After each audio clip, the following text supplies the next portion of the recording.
Good afternoon, baby. How are you doing? Hope you're doing fantastic. I woke up today feeling like an entirely different person, hence the accent. I don't know, I just sometimes, I don't know, I just do my accent sometimes. Okay, listen, here it is. Ladies, we are expecting, we are assuming, we are expecting that our man will fail us. Hey, and you know what? We've kind of done that to the universe too, though. We've done it to God as well. God was supposed to be the one to take care of us, right? And there's a lot of us that experience just absolute garbage, like poverty, living on a park bench, bills up to here, can't afford anything, can't even go to the grocery store. Like, we as a society hate God because one, everyone externalized God. It made us believe that God is something outside of us. That's why everybody freaking hates him. Because we're worshiping the wrong God, first of all. Everybody's out here preaching the wrong God. Okay? Secondly, what about that leaving us up Schitt's Creek without a paddle, huh? Yeah? Yeah. Yeah, exactly. Exactly. That shit happened. That shit happened. That happens to a lot of people. That happens a lot, actually. People are often struggling in this world. And it really just makes you wonder, are we expecting our twin flames to show up like that? Are you scared of seeing your divine masculine provide for you, protect you? No, I mean it. I mean it, ladies. Are you afraid of knowing that there is a version of your man? Okay, and this was total fucking game changer today. I kept manifesting a version of my man that doesn't want to help me. He doesn't want to be in my life. He doesn't want to text me. He doesn't want to call me. He doesn't want to take me on dates. Doesn't want to pay my bills. And he is being blessed a lot by spirit for our union financially, while I'm not. So he gets more of the divine provisions financially, where I get just the better looks. That's to be understood. Anyway, the point is, we have as a collective assumed that because we've had so many men in the past that didn't want to take care of us, because honestly, they were duds. Let's be real. They were duds. Now, we actually have manifested our true divine counterpart. Our real, true, divine masculine, okay?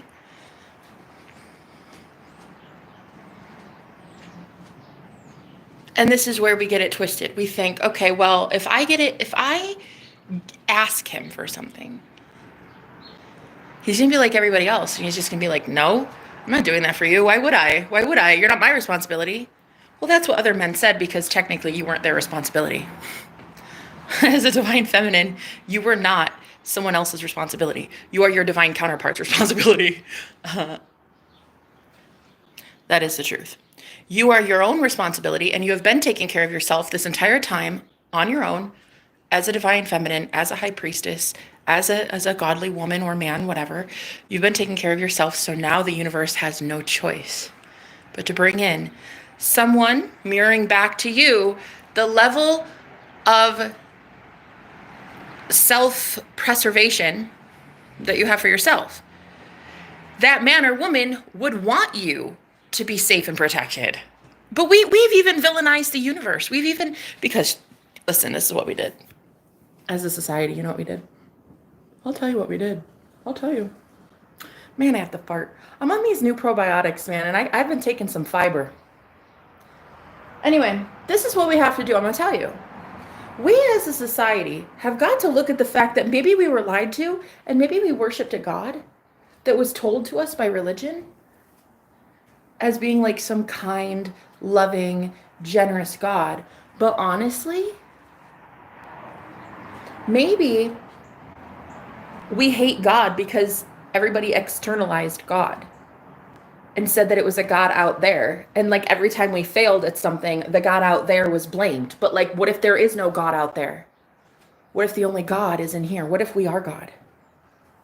You know what I mean? It's a big one. It's a big one. I think in 2025, I think we're ready for big ones. You know what I mean? I think we're ready for the book of Revelation to show up on this planet. You know what I mean? So anyway, I'm going to tell you, I figured it out today. I figured out everything about life except for my colon. Because, man, it's the broccoli, I think. I'm eating more broccoli. So I think what it is we're getting to this point as a collective where we're about to start receiving, but who are we going to receive from if not each other? Who are we going to receive from? You don't receive from a rock. I mean, you do receive from a tree, I guess, if you go to hug it or something, but you know what I'm saying? You get blessings from people. Okay? And we all have divine masculine energy within us. And we all have divine feminine energy within us. So you should start seeing it like every single person you ever come across has a divine masculine in them. And that divine masculine is a code. It is a standard. It is a standardized energy. It's a standardized code of the matrix. Okay? And up to this point, the standardized code in everyone has been stingy, greedy, self-absorbed, narcissistic, tyrannical, and bullying. Okay, that's how it's been so far, right? But now that we're waking up to our true power, we're going within and we're changing shit within. We're actually expecting people to show up differently out there because we've done the work in here. So now you see everybody out there in the real world and it's like there's a new program. All the masculine energy is now a giver, a provider, watching out for people, taking care of people, caring about the innocent, caring about those who are underprivileged. You know, you really, in a way, we made God in our image, not the other way around. Listen, I'm going to be honest. I think that we made God a very narcissistic God. As a society, I think we did. Look, I mean, we were raised with narcissistic parents, right? If we were raised with narcissistic parents, okay, and we had no other choice but to assume narcissism in everyone and everything, then it makes a lot of sense that we would have created the universe in our liking.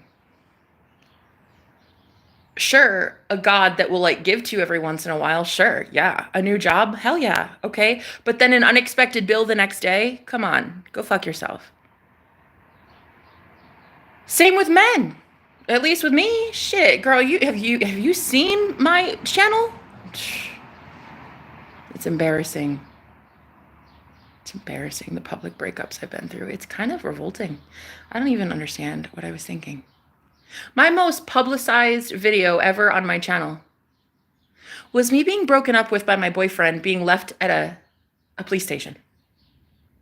10,000 people watched me get broken up with and abandoned at a police station.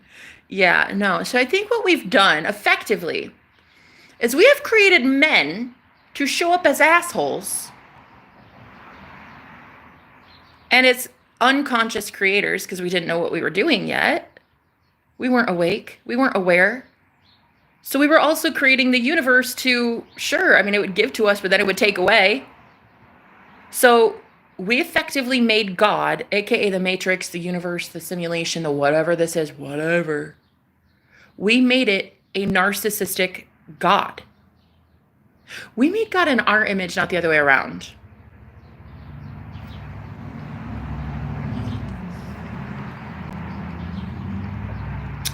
You're built like a rock, 100%, bitch. That's why I can withstand any sort of scrutiny. I can withstand any sort of hate. I'm a fucking rock-built ship, bruh. Go get on your little dinghy, yeah? Your little lifeboat as you swim and you paddle with your arms. I'm out here sailing the 7 deadly seas, man, with nothing but myself and the wind at my back, bitch. So I really think what happened is, in childhood, We thought that our providers, our parents, were somehow right. And that when they take things from you to punish you, it's like, that's like normal? That's nice. That's kind. That's loving. That's an act of love. No. Fuck that God. Fuck that God. Fuck a God that wants to take something from me to punish me. Fuck that. Fuck that. I'm not worshiping that asshole. Why would I? Oh, no, no, no, no. I'm serious. Why would I? So there is not one person on this planet going to convince me to worship your God if your God is that narcissistic of a prick who would literally give to you just to take away. I don't want to worship that guy. I don't give a shite what you call him. I don't care. I don't care what God it is. If your God is someone that you pray to externally of you, on your hands and knees praying, begging, God, God, God, please. But out there, whether it's a book, a crucifix, a bank account, a pastor, a person, a celebrity, you're worshiping someone, something. You're giving your power over to something to have more control over your life than you have of it. Okay? Okay, follow me here. All right? So you're out there giving your power away to some book that you don't even know who wrote it. I mean, let's be honest. You just bought it at Target for $30. You don't know who wrote that shit. And I'm not calling the book a shit. It's just, I think that it's, when read literally, probably the worst book on the planet when it comes to worshiping that guy. Now, I think if you read it metaphorically and esoterically, it's beautiful. If you read it poetically and like if you layer it in a way that it, you know, a little bit of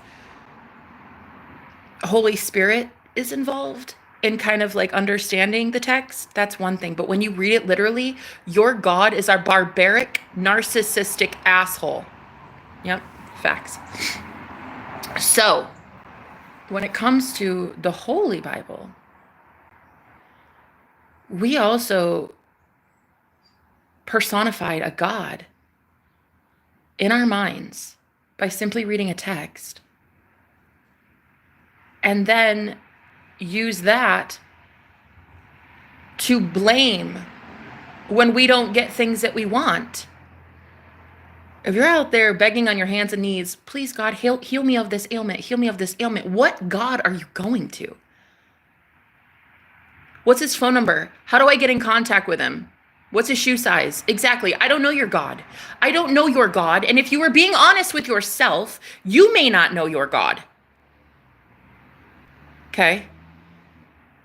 So I think as a collective, what we did as a society is we basically created God to be a narcissist. Like if this universe, if this matrix was just neutral, well, we kind of vilified it. We made it into a freaking evil villain. If it was meant to be neutral and we were meant to have fun in it and play in it and create whatever we wanted, you know, when you speak, things come into life. Well, we're doing that with a narcissistic, barbaric program or an AI or whatever this is that's creating. We did it through a lens of, oh, he hates me. Look how he treated all the people in the Old Testament. Of course he hates me. I better do this, and this, or my God's going to hate me. My God won't give me this if I don't do this, and this. Girl.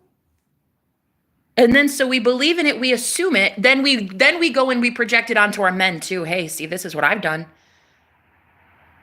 I go and I look at a man like that.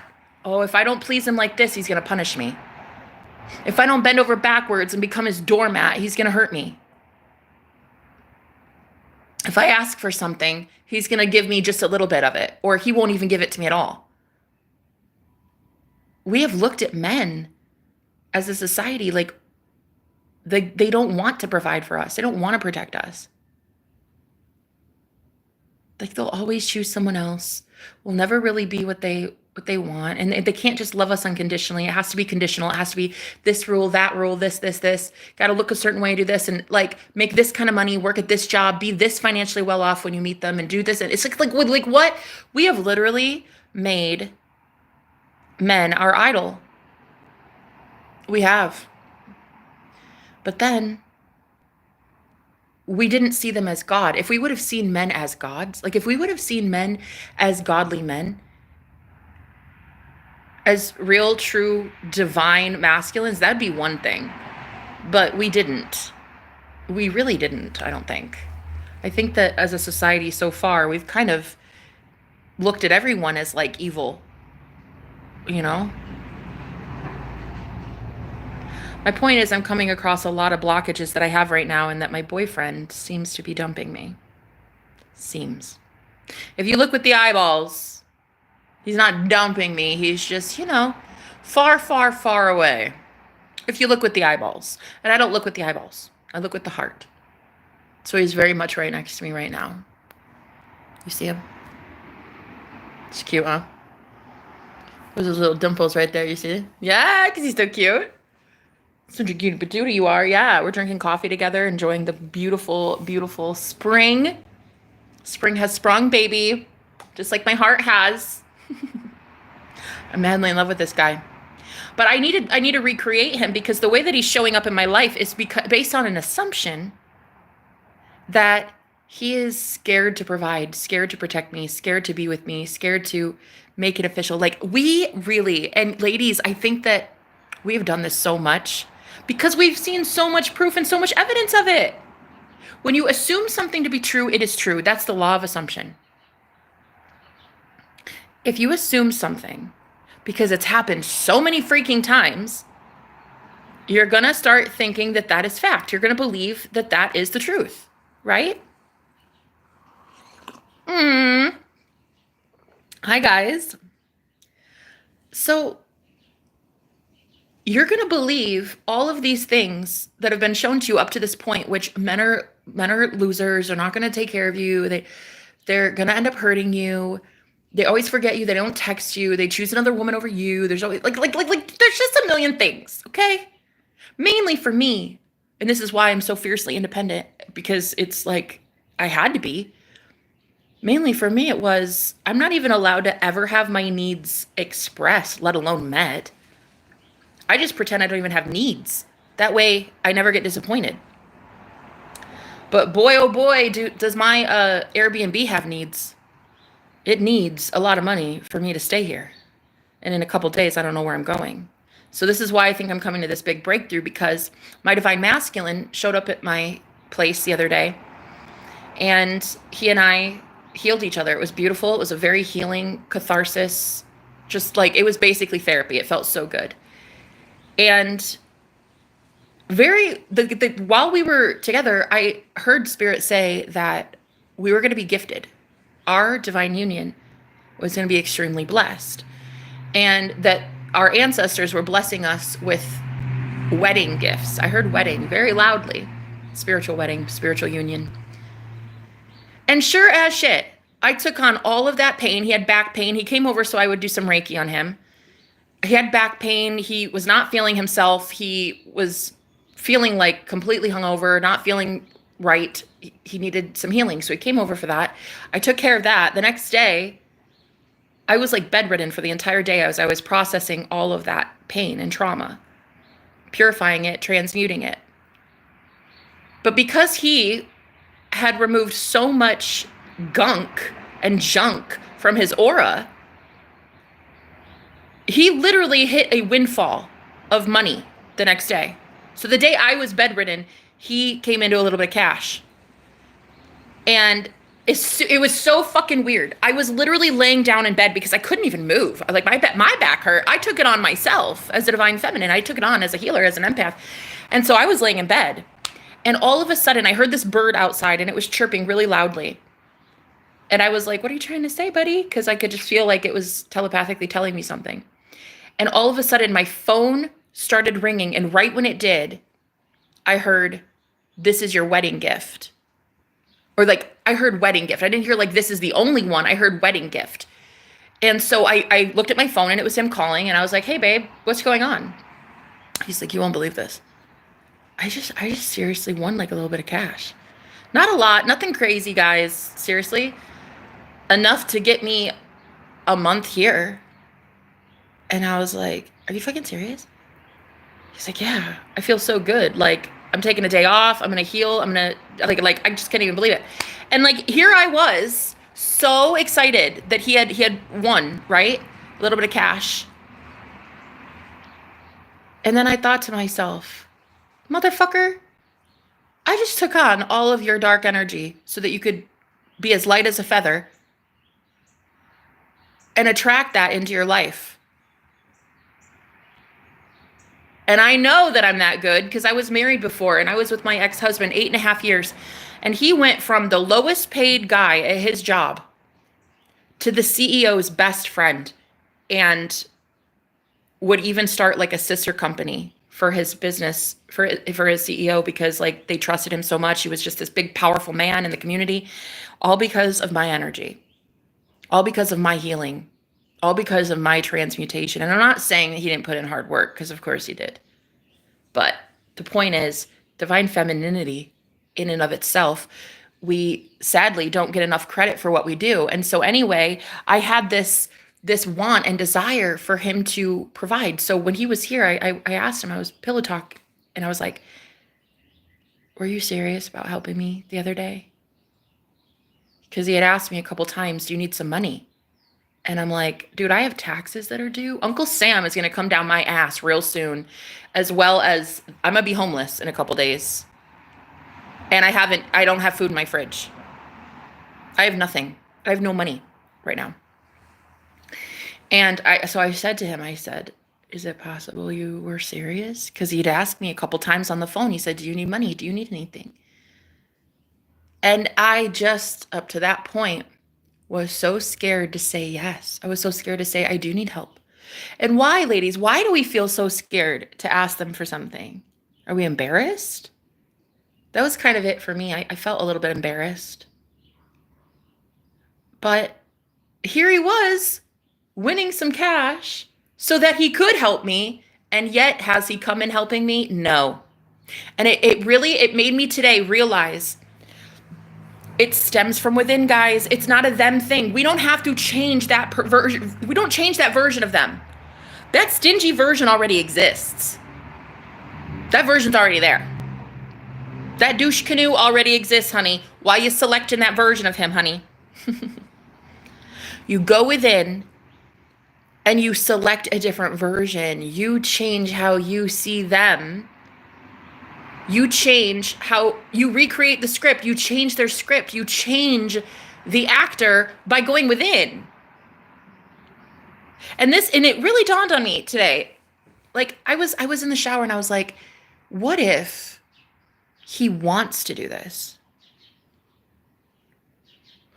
What if your man is so eager to call you that right now you don't even know it, but behind the scenes, he's just like skipping up and down the sidewalk. Like, I'm calling her today. I'm calling her today. I'm so excited. I'm calling her.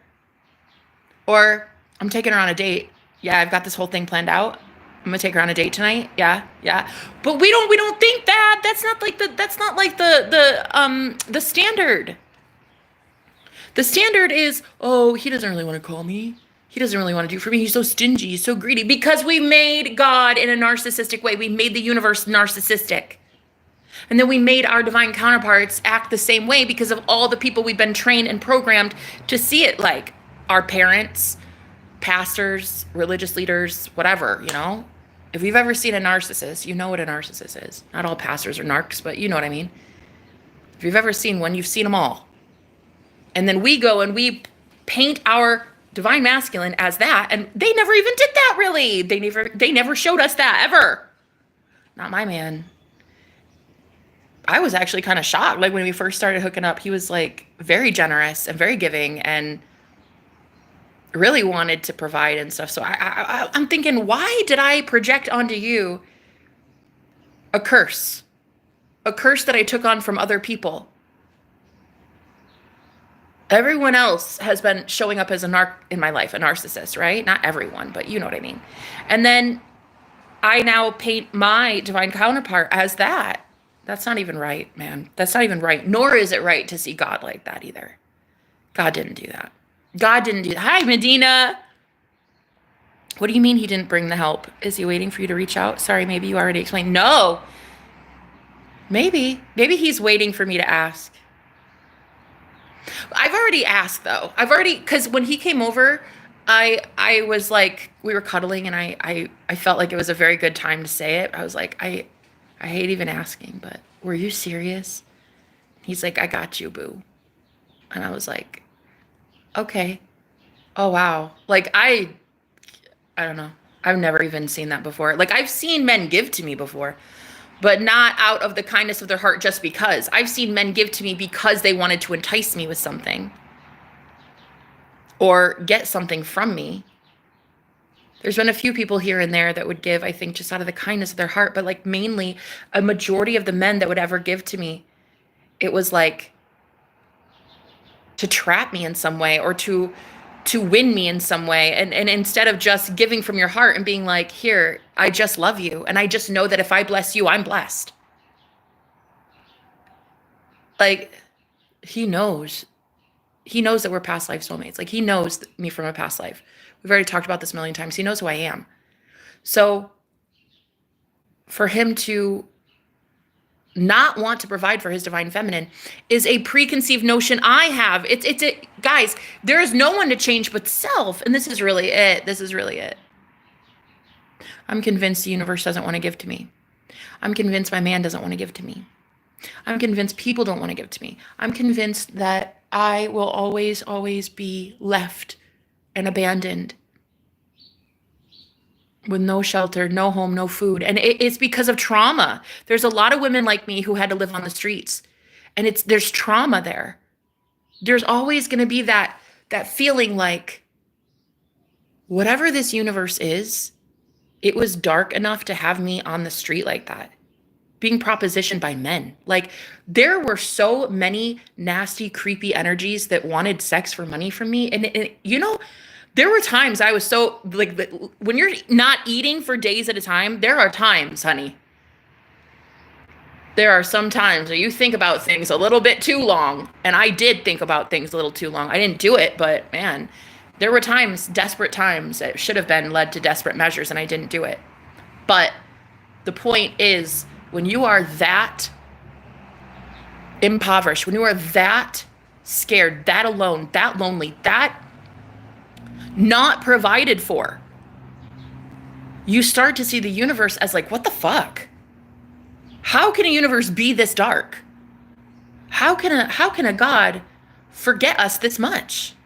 How can we be forgotten that much by a God that supposedly out there sits on some throne, some rich dude, some holier than thou, has everything going for him, all fucking knowing and whatever, but yet is gonna leave me and a lot of people like me up shit's creek without a paddle? Make it make sense. You can't. That's why I do not believe in a God outside of me anymore. Fuck that guy. No, really. Fuck that guy. Same with my twin. Like, he gets so mad at the divine too sometimes, that, but not the real divine. Not the real ones that did come through for us, but the fake God that people try to like exalt and make us worship. I don't have to worship your God, bitch. I'm not a Christian. I'm not a Muslim. I'm just me. I don't worship a God outside of me. You know what I mean? And some people think that it's wrong to feel that way, but he made it so clearly, he painted it so clear to me. Why should I exalt that dude when that guy did absolutely fucking nothing for me at rock bottom? In fact, allowed me to do really heinous things to other people just to survive in the Hunger Games. It's the equivalent of watching the Hunger Games. You ever see that show, that movie, those series? It's like, why would I give any of my kudos to the game maker? Your game sucks, bro. And so do you. Why would I? I want to instead give all of my time, energy, worship to the one that showed us the game, that highlighted for us the game maker, who showed us the narcissists for the tool bags they were, who gave us the divine insight and knowledge of divination, healing, how to manifest out of thin air. I want to give, hey, and this is where me and Lucy go way back. Me and Lucifer, yeah, we're pretty tight. I loved the light before the light got brought. I've been loving the light bringer because I feel like the light bringer brings a lot of things to us that we needed to see about the game and the game maker. This is what we use our free will. I hear you. Where is he now? Oh, he's I don't know. What do you mean he didn't bring? Yeah. Hi, Medina. People are, he's, this is it. This is what I'm trying to say. Where is he now? He's right here. In some reality, the point is, we haven't done the work within to align our thoughts to see the solid version of them right next to us. Instead, we're like, oh, I don't know. He's probably with some girl. No, he's not. Oh, he's probably working. He's thinking some job like in Alaska. Like, I don't know if I'll ever see him again. No, he's not. He's chomping at the bit, begging. God, can I call her today and will she answer? And can I please give her everything I've got? Please let it happen. Please let it happen. But yet, we haven't changed this version of them from within. We keep barking orders at our man externally of us. Girl, why? We do this. We see men visually, and then verbally we try to change them. Instead of going within and recreating the script. My point is today in all of this is we vilified our divine counterparts. I think that's the word. Is that what that means? To make a villain? Whatever. We made our divine counterpart a villain. We lumped them in with everyone else, and they are not like everyone else. They're generous. They're givers, providers, protectors, lovers. Your twin flame is a lover.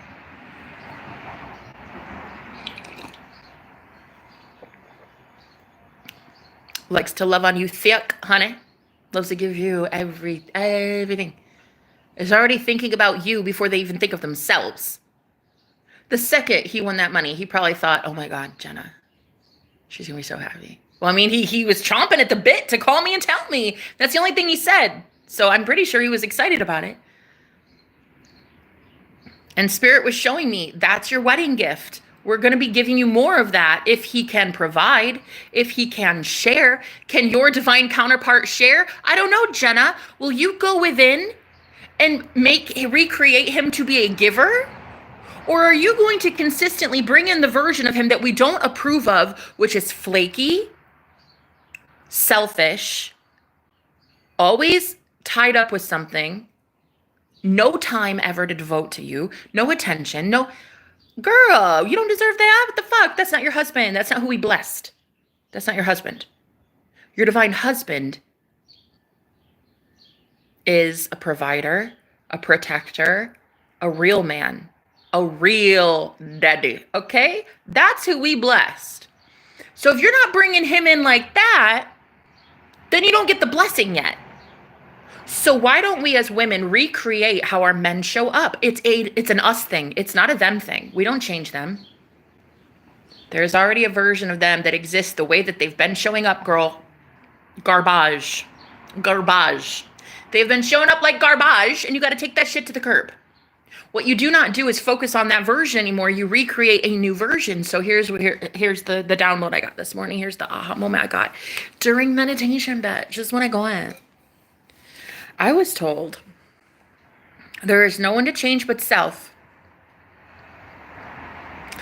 And we want to bless you, not curse you.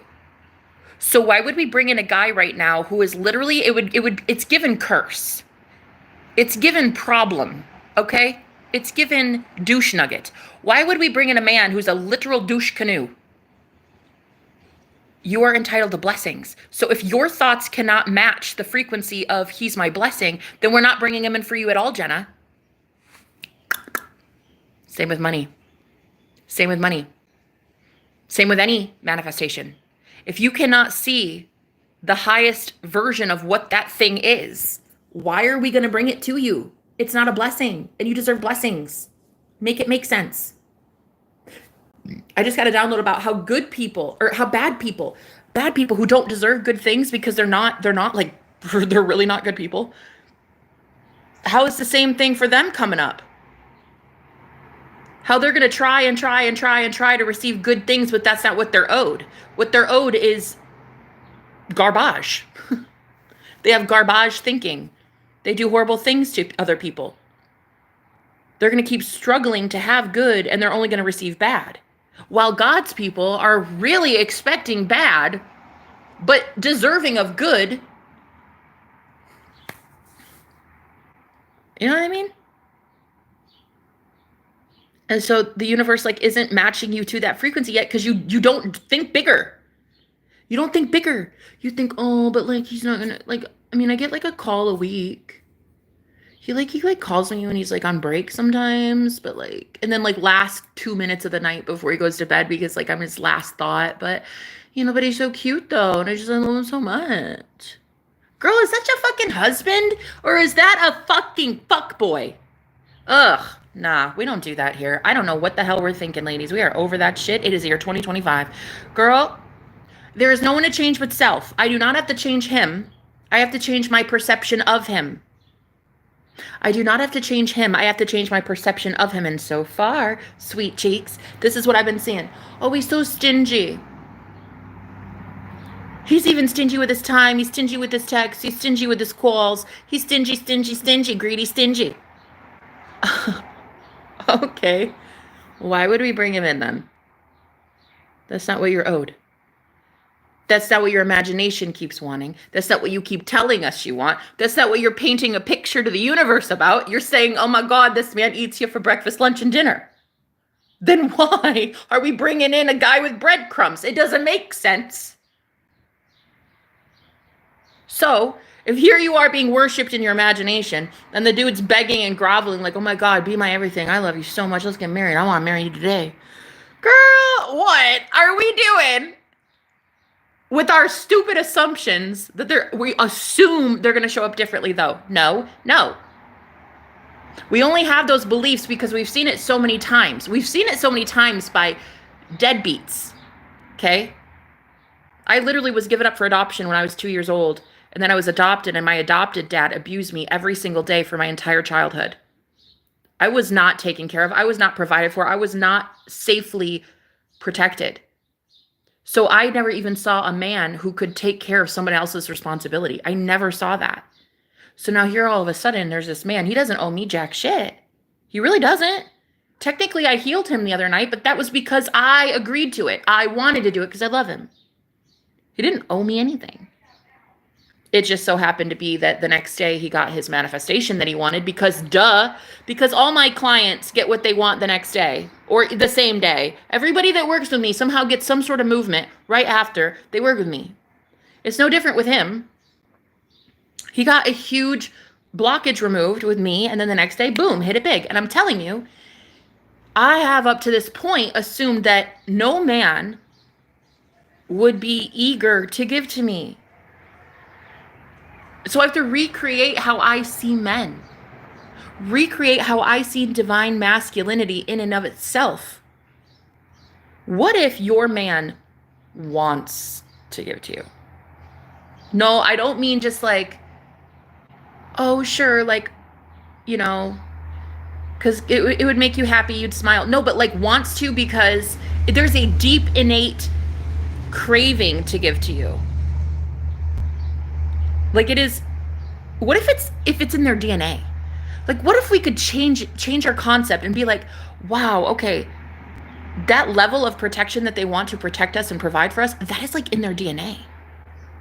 You might not have seen other men have it before, honey, but you have never met your twin flame until now. Those were a bunch of fakes, okay? Lots of head fakes, okay? It's not about owing us. It's about kindness and sharing. Exactly. Your foster dad is a sick individual. 100% he was, yes.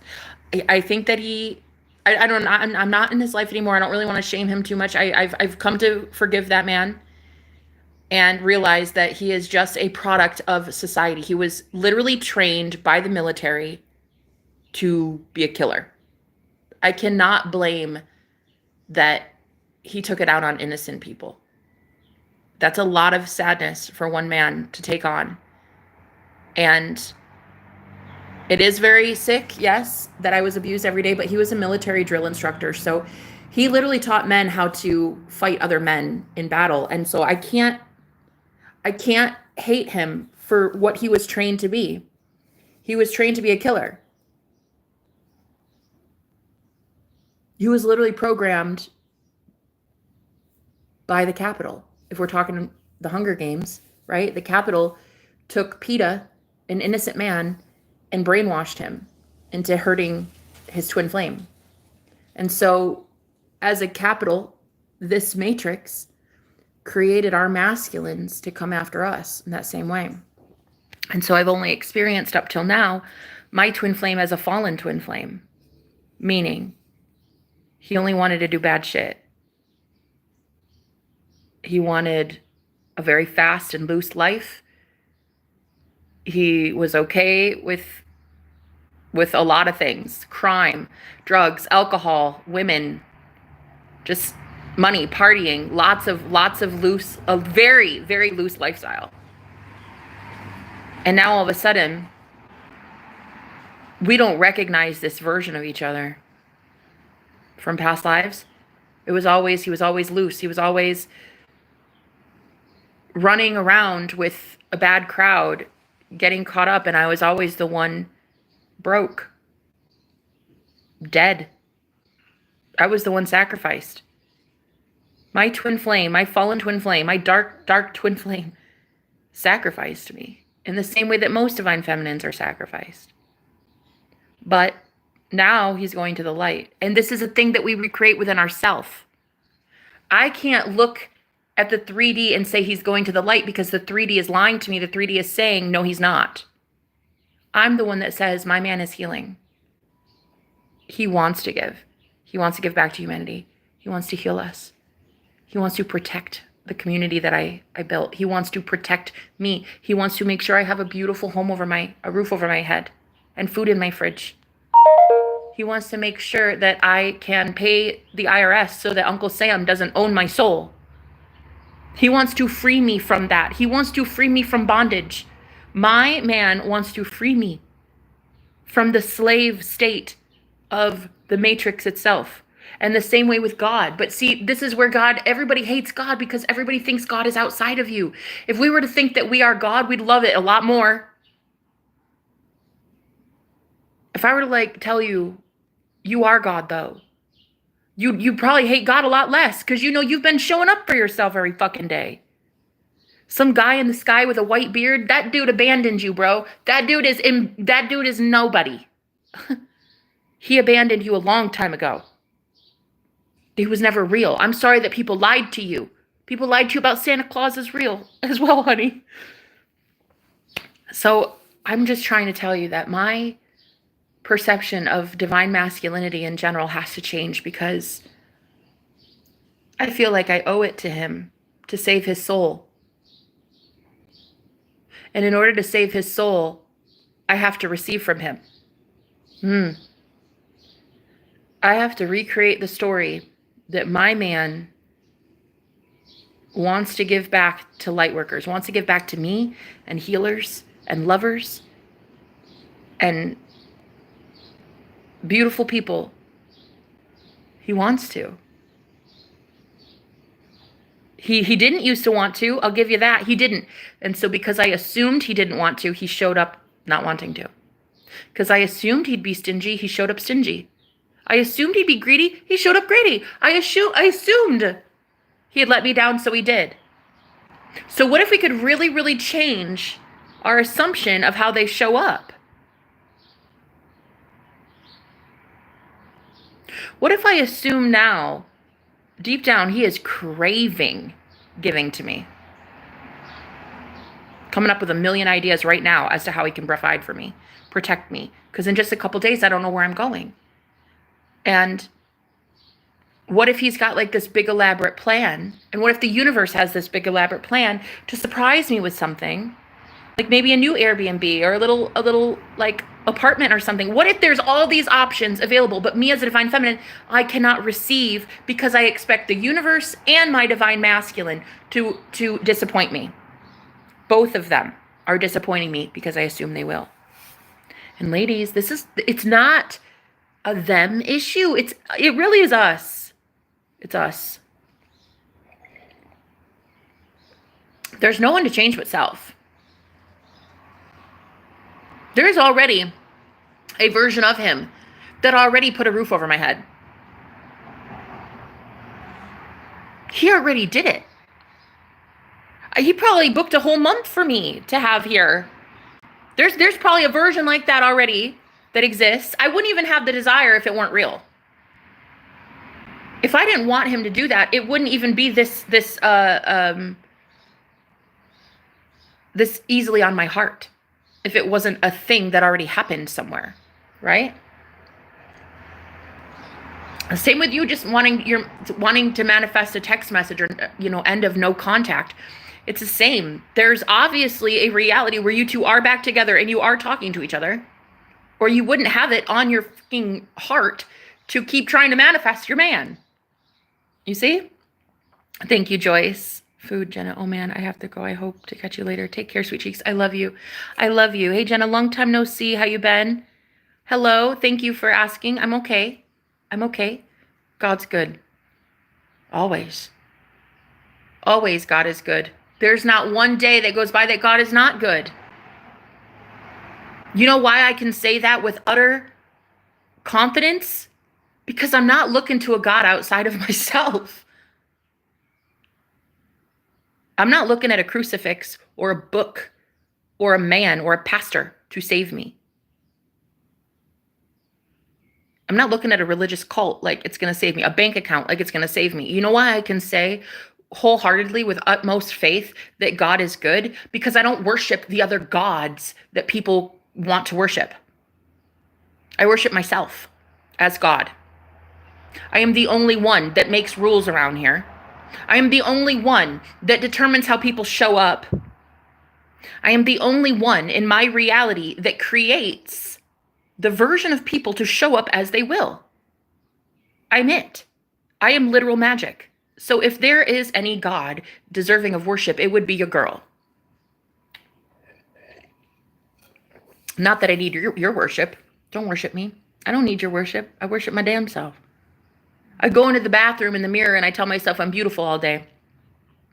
Not all day, but, for a couple minutes. While I'm brushing my teeth and while I'm naked and looking at my rump. I'm like, yeah, girl, that's it. I tapped that. Okay. Looking good. Looking good, shoddy. So I worship myself. And this is why I say God is good, because I'm good. Why? Because I'm that type of girl that will literally meditate in the morning and then get told a lot of answers by her own psyche about why she consistently remains impoverished without money to buy food and up shit's creek without a paddle when it comes to a living situation. Because I am that God that provides for myself. I am that God that doesn't provide for myself. I am all things. I am all of it. If I want to be broke, I'll be broke. I'll speak poverty over my life. I'll think negatively. I'll think about bills. I'll think about this. I'll speak it.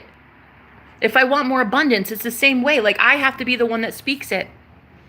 That visualizes more abundance coming in, finds money on the ground, visualizes money, visualizes my man sitting right here next to me. Right?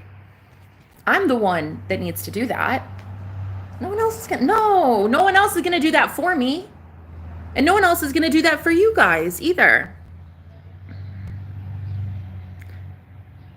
Yep, sick people were once innocent ones. Exactly. And they just need healing. Catastrophe, what is done to people every day? I'm understanding this twin flame more and more. Yup. I love it. I love it. I think I think I made Medina leave. I think she's sad to know that I'm going through something right now. I don't know. I know I'm not abandoned by good people like Medina. When I express my emotion and she's like, I gotta go by. See, that's what it used to be. It used to be that I would like openly share something and then people would just leave. But now I see that it's actually, she's sad, I think, that this is happening to me. I don't have any food in my fridge, and in a couple days I have to pay taxes to the IRS. And I don't know, it feels like Uncle Sam owns me in a way. And then also, I don't know where I'm going after this, but it doesn't matter. See, this is the thing. This is really what it is. It doesn't matter where I'm going. It doesn't matter where I'm going. It doesn't matter what is going to happen to me next. I have to claim it now that I know I am blessed and taken care of by a beautiful, divine universe, right?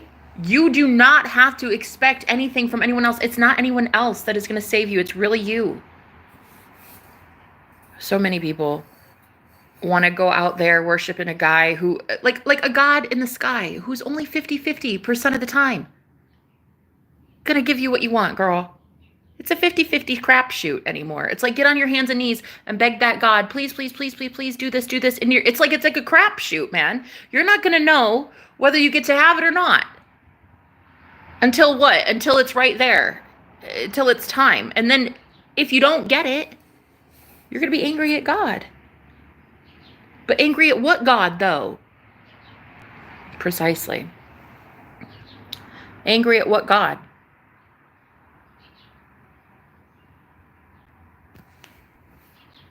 One that society lied to you about. One that society told you exists and it doesn't. When really you should have been looking at yourself as God instead and realizing that you were the one on your hands and knees. You were the one that wanted that thing. You were the good God.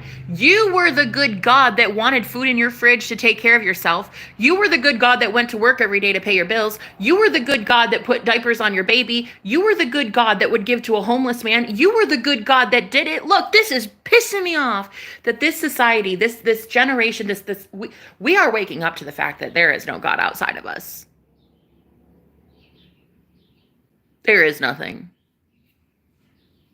You prayed on your hands and knees and you read about some deity that other men wrote about. Other men conceptualized an ideology, an idea of God, and then put it in a book and sold it for mass publication for a profit.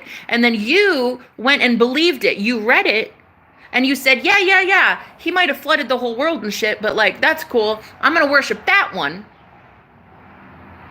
And then I'm going to like give him all my prayer requests and shit. And then if it works, great. If it doesn't work, man, it's because, there's maybe something better. Or maybe my aunt just, maybe it was her time to die of cancer. Or maybe, my neighbor that can't afford food and they're starving, maybe it's just God's will or something. And so we have just told so many lies to ourselves about God that it has become this egregore. It's become this concept that we animated and we made God in our own image.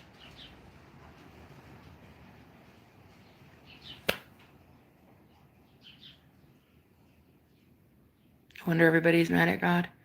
Everybody's mad at the wrong God.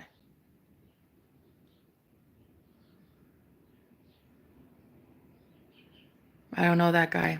I don't worship your God. I don't. I'm sorry. I don't. A lot of people show up on my channel and they're like, you need Jesus. I'm like, do I? Or do you? I'm not a Christian in the slightest. I love Christ too much to be a Christian, to be completely honest with you. Jesus never told me to worship him. I never read that in your book. I never read in your book where Jesus said, please worship me. So I don't. Like, I don't worship that guy from 2,000 years ago, bro. I don't know him. I don't have his autograph. I don't know his shoe size. I don't know his ethnicity. I don't know anything about that guy. He's like wrapped in a burial, mummified coffin somewhere, I guess. I don't know. That's what they say. And like, I'm supposed to sit here and worship your God, which is that dead guy, or wear a cross, or hold a book all day, and like what? Like that's gonna save me? Or a bank account is gonna save me? Okay. Or a politician is gonna save me? I mean, come on. Come on. Nobody prays for you. Fucking bullshit. So many people pray for me, Lucas. It's insane. It's literally insane. I have a lot of people on the daily who pray for me. Absolutely. So it's so crazy to me that some people really think that because I don't worship the God that they worship, I'm somehow not entitled to beautiful things in this world. Like, I've had so many people punish me online for talking about my spiritual beliefs and how I want, as a witch, to practice divination, occultism, the dark arts, whatever I want. Whatever I want to worship, I am allowed to worship. And I don't hurt anybody with the worship that I do. In fact, I firmly believe in my soul. I help a lot of people with what I do. And so there's some people that punish me because I don't worship God the way you do. I don't worship your invisible God. I worship myself. I tell myself I'm beautiful. I tell myself I'm rich. I tell myself I'm healthy. And then I go and I speak life over other people too. And I say, wow, you're so beautiful. I love your shoes. I love your hair. I love your makeup. This is how you achieve more. I'm so excited for your business. It's thriving. It's gorgeous. You're so, see, I pour life into people. And I pour life into myself. And so I know what I'm owed. What I'm owed, what the universe should be owing me and does owe me. Fucking facts. The universe owes me, bitch. I'll tell you. When you can live in that expectation of the universe owes you something, it's going to be a lot easier for you to get good shit in your life. A lot of people will tell you, God doesn't owe you anything. The universe doesn't owe you anything, bitch. Who do you think you are? I think I'm God. So I think the universe owes me something. I think I'm creator source of what is happening in my reality. So I think that this universe owes me a lot. And so if I live in that energy of expectation, expecting a lot. Hi, Sophia. Thank you so much. Oh, I love it. I love it, girl. I love you. Thanks for the love from the UK. If you can start expecting a lot from the universe, like, this matrix owes me a shit ton, honey. So does my divine masculine. Now, that audacity though, listen, I'm taking you to church, a different kind of church today, sweet cheeks. This is not your grandma's church. When you start telling your man, listen here, buddy, boy, bye. Who are you coming in with breadcrumbs? Boy, bye. I mean, I'm the type of girl, I'm the type of coach that if you come to me and you're like trying to manifest a new love in your life and it's not your husband, girl, I will literally tell you to divorce that ass. This is not your grandma's church. This is why I've been persecuted so many times for so many years online for talking like this. But I have spiritual rights as a woman, as a healer, as a shaman, as a gifted speaker, as just a woman with DNA, with blood in her veins. I am allowed at any time a sovereign right to speak my truth, and you don't have to listen. You can leave. But spiritual freedoms are not free. All freedoms on this planet are not free. And we right now are at the precipice of a brand new revolution in this world. And it comes with a lot of truth tellers being bold about some shit and speaking about it loudly, boldly, to connect with hearts. And it's a grassroots movement. And no, I'm not a Christian. No, I've never claimed to be, ever. I mean, when I was a Christian, yeah, but not now. I'm a self-professed witch. I've talked about this for a long time. It's never been a secret. It's never been a secret. I'm polyamorous. I'm able to be in love with more than one man at a time. I'm very much a shaman. I believe in spiritual practices, and I talk to the dead. I talk to the living. Bitch, Basically, I talk to the living. Because plot twist, there are no dead. They all live. The end. Forever and ever and ever, the end. Life goes on forever. The soul goes on forever. So I don't talk to dead people, I talk to living people. So my point in sharing this right now is that I have taken on so much scrutiny and so much hate for being myself and talking about the things that I have been called on to talk about. And what has happened is I have seen the worst of humanity so many times that I started to believe everyone is the worst of humanity. Like everyone is just going to be the worst. Everyone is just cruel. Everyone is just a troll and a bully and a troll bot, you know? And it's like everybody, including my divine counterpart. The most beautiful, sacred, divine, healing shaman I've ever met in my entire life. He was here just a few nights ago, and trust me, there was no issue there. He absolutely was all about me. So for me to now all of a sudden be like, oh, he doesn't want me. He doesn't want to give to me. What the fuck? Girl, he was already given to me. Look, honey, he was giving it good. And a lot, and often. What do you mean? What do you mean? Because you're looking at the 3D physical world. The 3D physical world right now is showing me there's no food in my fridge. And I have this bill that's due. And I don't know how I'm gonna have this roof over my head. Or a roof over my head in a couple days. Right? Because I'm looking at the 3D physical world, which is honestly a fucking lie of the devil. What I have to keep doing is going into my imagination, and so many of us get tired of doing that. I know. As a manifestation coach, I know so many people that are like, girl, we are tired of having to lie to ourselves. We do not want to have to keep saying, my man is so sexy and he wants me so much and he calls me all the time and he takes me on a date and we're married. I get it. Because it's so much easier to be lazy and look at the 3D and have this paint a picture for you.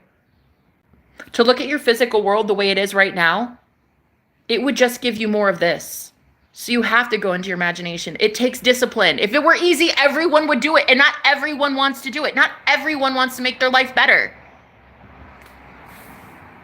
Not everyone wants to recreate their man. That's why not everyone will get the kind of love that you're going to get.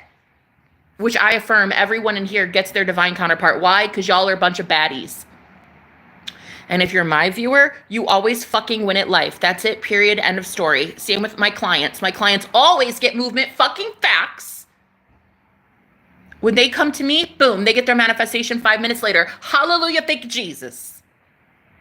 Same with my man. He came over a few nights ago. He texted me and said, can I come over for some loving and some healing? He's like, my back is killing me, and I know it's this dark energy at work.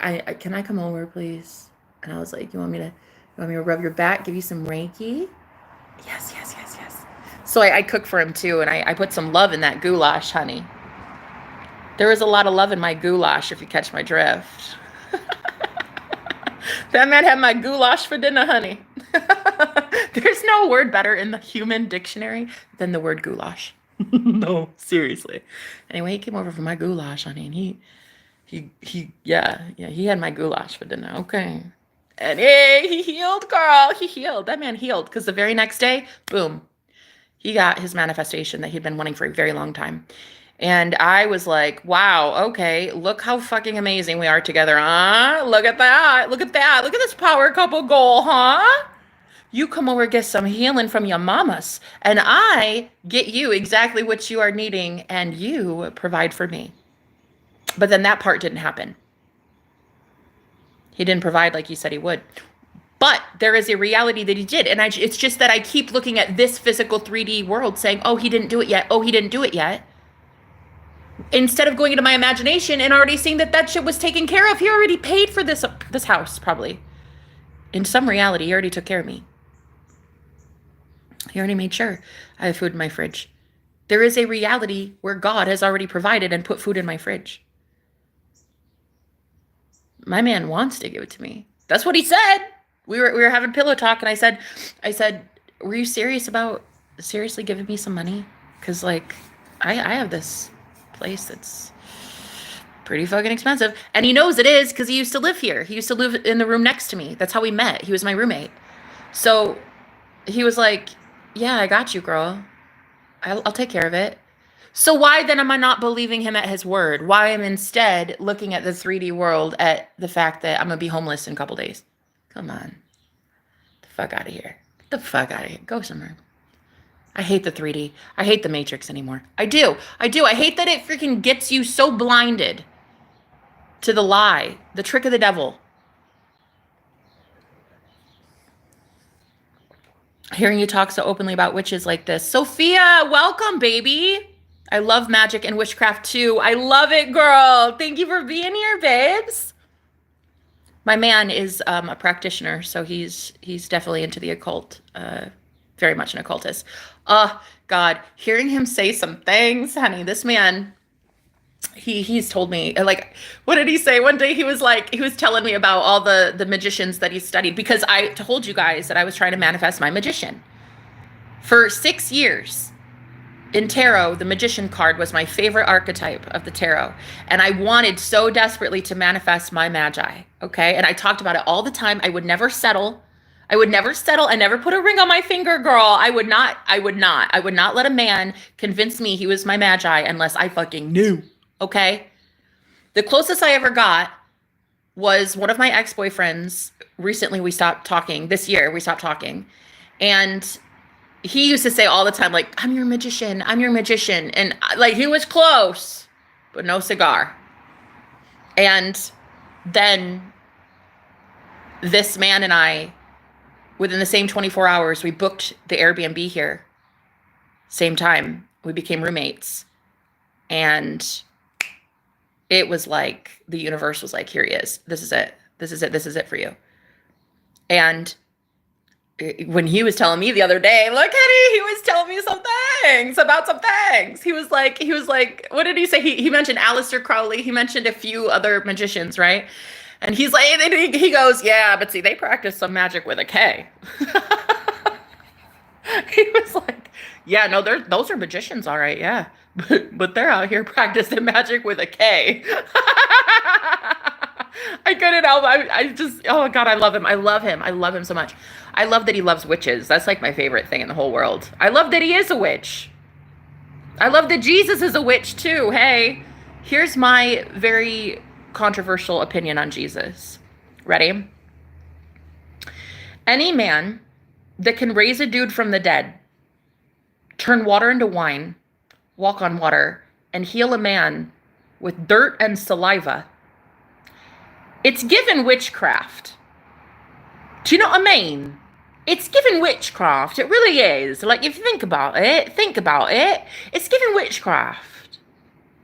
Anyway, Jesus is a witch, and you can't convince me otherwise. So, the thing is, Jesus never told me to start worshiping him. Look, I read the red letter. I was born a Christian. I was raised in a cult. My grandparents ran the church. My grandparents were Pentecostal preachers. I was literally raised in a cult. So trust me when I say, I've read the red letter, bitch. I know Jesus and his red letter, okay? And you know what he never told me to do? Worship him. Oh, never. Never once. No, I never got that memo. I don't know about you guys. I don't know who told you to start worshiping that dude, but I did not get told that. Okay. So when people are coming in here and they're like, girl, you need Jesus. I'm like, how the fuck do you think I've made it this long? Girl, I already know Jesus. The fact that you don't know that I know Jesus, that's the real problem. So that's what I was like, okay, maybe we're getting it all wrong here. Maybe instead of seeing it like it's a problem, if we could fix it within ourselves and see the lens is us. It's not really an outside external thing. Like, it's not them that needs to change, it's us.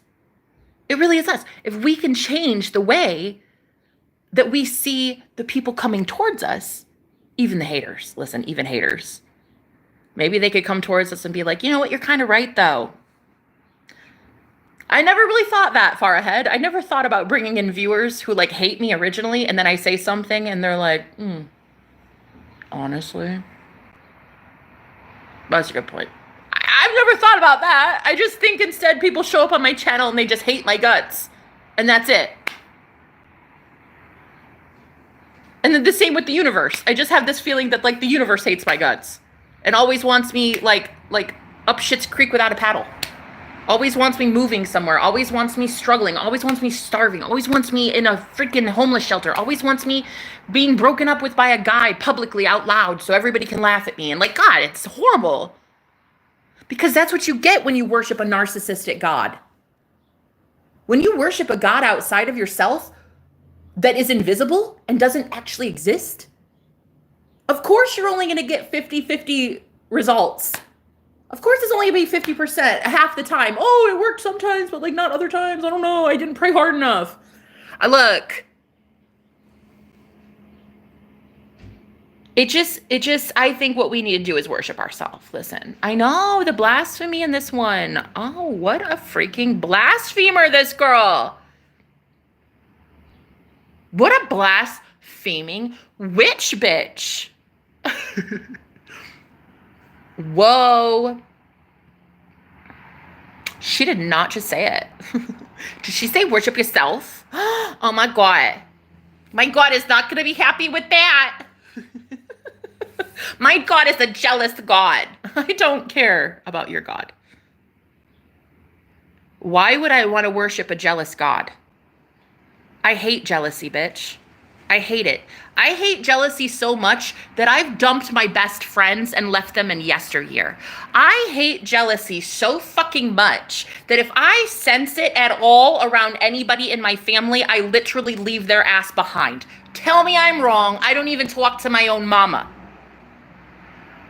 If I hate jealousy as much as I do as a girl, just a normal girl who's a sinner, and I hate jealousy, why should I go worship your God who's a jealous God? I don't care. The dude's pious and he thinks that he owns everything. Bye. Go let him own everything, girl. Go let him own your soul. I don't care.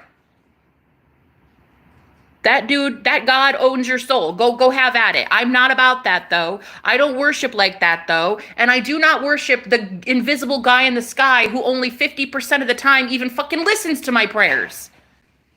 Begging and pleading, oh, please God, heal so-and-so. Please, can you let them get off the street and let them not be homeless this week? And can you please feed that kid and that mom and please.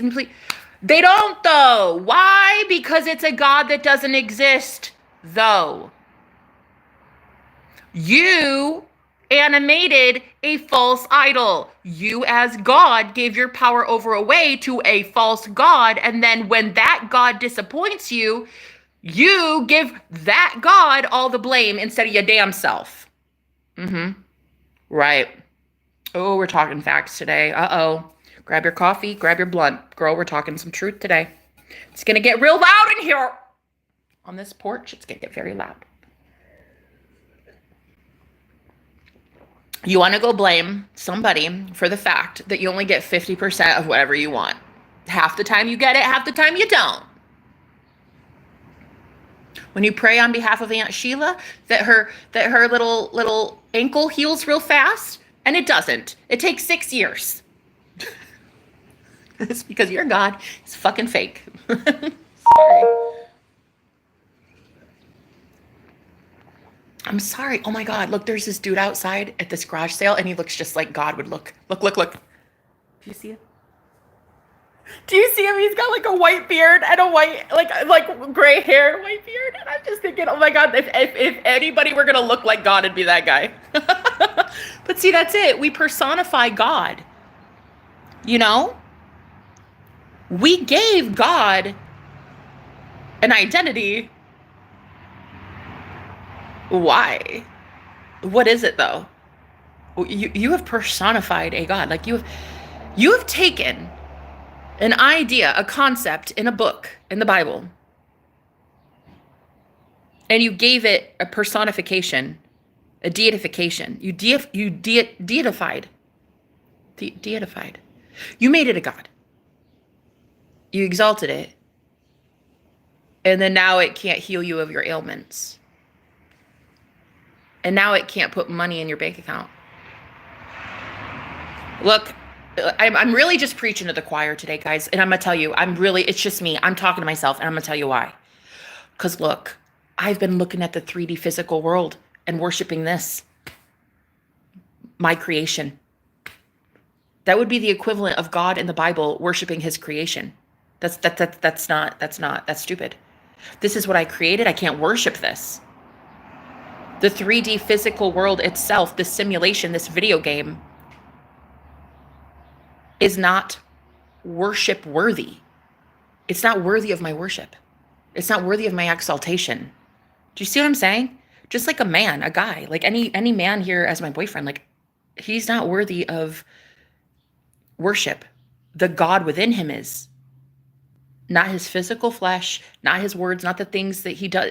The God in him is, right? That divine self in him is worthy of the worship. And I would love to worship that. But his ego? Hell no. Boy, go somewhere. Boy, bye. I'm not fucking worshiping your ego, motherfucker. Your ego's too damn large. Go sit somewhere, okay? Go sit under a tree and fucking meditate and get it right with Jesus. I'm not worshiping you, bro. Your ego can rot in hell. I don't care. Your ego is a moot point. It's ridiculous. And I'm not about to worship it.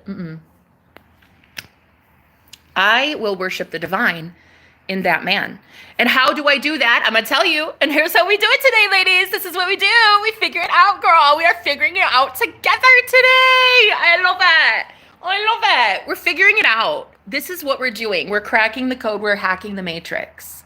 We're figuring out today that to worship the divine in that man is to see that man as God. And only as God, not as a cheater, not as a former criminal, not as a ghoster, not as a psychopath, not as a narcissist. No. To see that person as God, which means divine. We create what is divine. We observe what is divine. We determine what God is. We determine what divine is. We determine what that man is. We as God within. We are looking at what this man is. So what would he be? Right now, he's in my imagination. There's no man sitting next to me. But in my imagination, he's right here looking. Ooh. Okay. I see him. I'm looking. I see it, and I feel it. Okay, I'm definitely feeling him right now. Okay, so what would that version of him be like? Change the concept of them from within. We don't bark orders at the 3D. We're not telling our men how to change. We're shifting into a version of reality where they've already changed. Let me repeat. For those in the back, excuse me, we are simply realigning our focus without them. We don't need anything from them. We are realigning our focus. My God.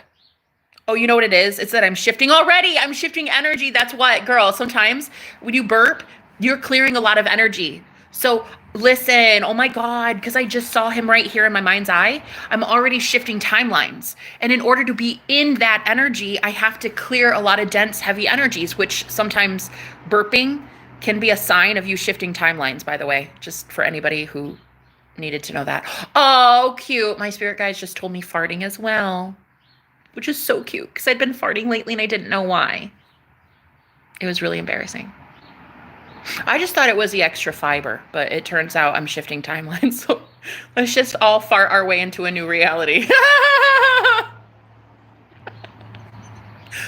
Nothing says taking out your old creation quite like your farts. And then blowing right into the new reality using the propulsion of your farts. I just thought it was the extra fiber. Nope, turns out I'm shifting realities, which is so fun. So anyway, because I just saw him here visually, in my third eye, right? Girl, his muscles,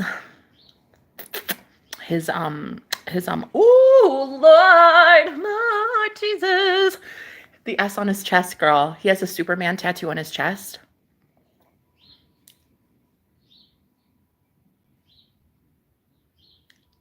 Thank you, Jesus. Thank you, Jesus. Thank you, Jesus. See that one. See that one. See that version. See that version. Okay? A lot of people think that it's not real. That shit is as real to me right now. Feeling his muscles, feeling this warmth of this body sitting right the fuck next to me. This is as real to me as this phone screen. This is as real to me as the tree outside in my 3D matrix. I can't help it that a lot of people aren't psychic as fuck and you can't see through the veil. I can't help it that you don't have an imagination because your head is so far up your bunghole that you can't see clearly. Shit, I don't know. You got a problem, honey. You're going to go fix it. It's not my problem. That I was gifted with intuition and a psychic gift, had the ability to see through the veil. Not my fault that I have an imagination and I can manifest shit out of thin air. That's not my problem. That's a you problem. The people on my channel always succeed. We always win because we can do the same thing. All of us can do this. It's a gift. It's a gift of the Holy Spirit. If you're as light as a feather, you know, you're not weighed down by guilt and burdens and fear, and you're not holding on to fear frequency. The only thing left is love frequency. Think about it. If you're not being so caught up in the worldly shit, then the only other place you can go is the kingdom of God, baby. Think about it. Think about it. Think about it. If you're not being held down at a very heavy residual planet of grossness, because you've snipped the cords on that shit a long time ago, honey. You left every Tom, Dick, and Harry, whoever wanted to keep you in a hell on earth. The only thing left, babe, is heaven on earth. And what is it that we are doing to consistently bring in the wrong version of things? Well, it's that you keep looking at the physical 3D world and imagining from here. Do you like what you're seeing out here? Okay, then. Stop manifesting it. And you're manifesting more of it by looking at this shit out here. Girl, it's the same with me. Listen, and I'm preaching to the choir today. I'm getting it right with Jesus. I have been looking at this, you know, and being like, oh my God, but it runs me though.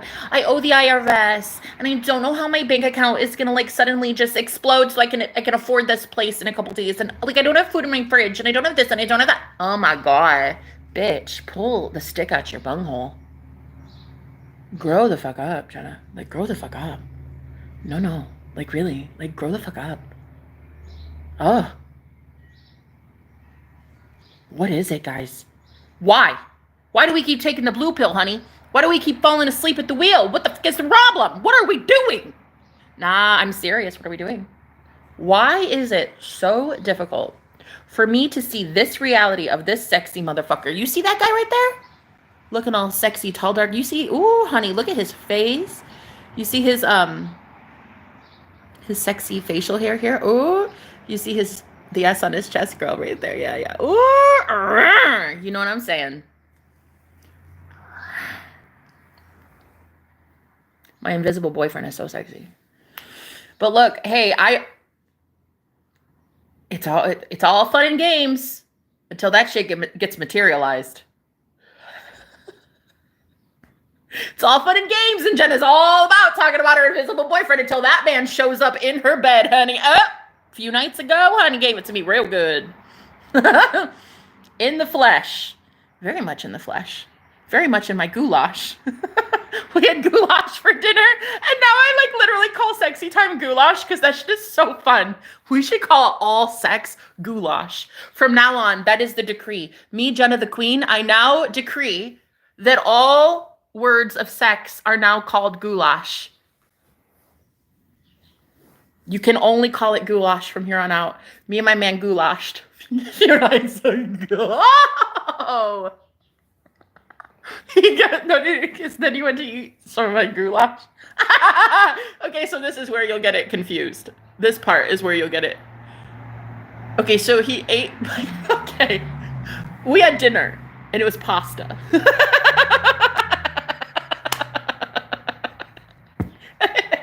Ah! Okay, so we had pasta for dinner, right? It was called goulash, yeah. It was dinner at the dinner table, eating, okay?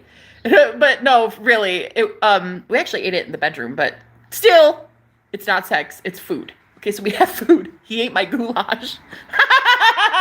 He ate my goulash, and he goes, what the hell do you put in this stuff? He's like, every time I eat it, because he's eaten my goulash. Never mind. Let's just call sex now. We'll go back to that. We're going back to the old policy. Go back. Go back. Let's keep goulash, and sex. Let's go back. Okay. Go back to the old policy. Okay. So he would say things like, this is literally the best food ever. I don't understand what you do to this. He's like, is this normal? Do you make it like this all the time? I'm like, literally, dude, there's like 4 ingredients. I didn't even spice it with anything. I don't even have spices. I was like, I don't even have money for spices. I don't even know what you're talking about. It's just food. It's literally pasta. And he's like, dude, it's like the fucking best. Can I go get some more? It's so fucking good. That's because it's made with love, bitch. It's made by your divine feminine. It's made by your future wife. That's why. So why? Girl, what is the fucking problem? I'll tell you what the problem is. Because you start to act delirious. You start to act very, very happy when you're living in your imagination and you're living in that knowing that something good is about to happen. Because when other people are so stuck in the 3D and they're miserable because they don't know how to see a cutie patootie here with his little scruffy face and his little adorable S on his chest, yeah? They can't see it.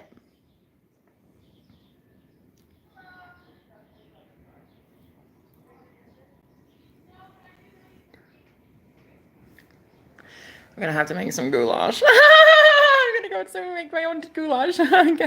Anyway, no, I'm serious. You start to act a little delirious. You start to act a little happy. You're acting like you know something other people don't.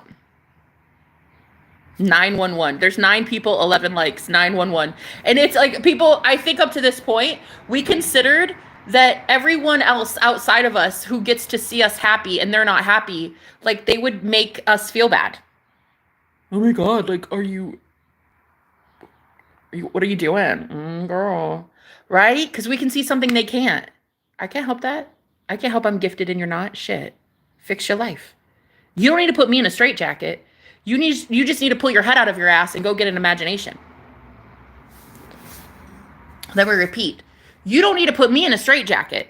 You just need to pull your head out of your ass and go get a fucking imagination. Cheers. So what you're not going to do to me and my witchy boyfriend here, and my beautiful people, the beautiful people on my channel, what you're not going to do to us is persecute us for being cooler than you. I can't help it. I can't help we were born awesome and you're just a dud. Go somewhere. I can't help that. It's really a you problem.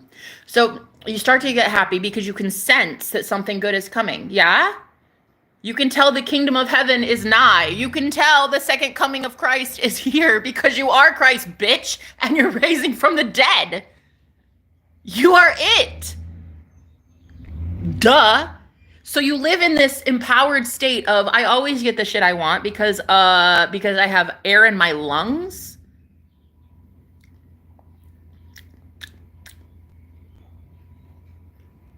Yeah, I don't need to do anything for it. Right, no, I don't. I literally just exist. I get paid to just exist. No, I mean that. I get paid to just exist. Just for being cute and adorable and so funny. I don't need to do anything for it. In the same way that a kid laying in a coma, God forbid, he's still worthy of love. He's still worthy of nutrients. He's still worthy of food. He's not lifted a damn finger. Yet he's still worthy of love from God, the universe, people, nurses. Right? Right. He doesn't have to lift a finger for that shit, nor do we. You remember the story of the prodigal son in the Bible? Well, the prodigal son took his inheritance from the father, from God, and went and squandered it.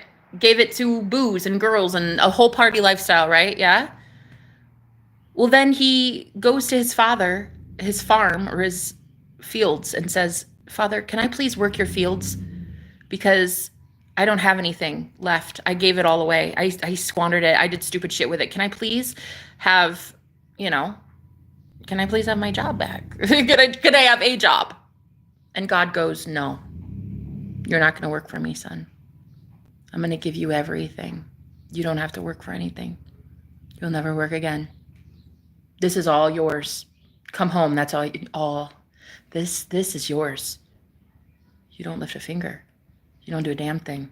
All you do is speak, and the universe delivers. And you know what? There's a lot of people that don't like that you can manifest out of thin air, guys, because your energy is so pure. It's so beautiful. You're high vibrational. You're just shifting right into an unfuckwittable timeline. They can't do shit to you. You're unfuckwittable. You're invincible. Not one person will harm you ever. Not one person will lay a hand on your head because you are out of their reach. You're in a timeline where no one can do jack shit to you because you're manifesting success. It's like if you're manifesting being a millionaire, then in that reality that you have $1 million, guess what? There is no one there stealing your money, hence why you have $1 million. You see? But so many of us, we have lived this very struggle lifestyle. Oh, everybody's out to get me. I have to hide all my stuff, hoard my money, and nobody, I'm afraid somebody's going to steal it and they're going to rob me and they're going to take this. But you're shifting into a reality where you already have that thing. So there is nothing to be threatened about. Like the reality where he's sitting right here, okay? Like physically right here. He's already there.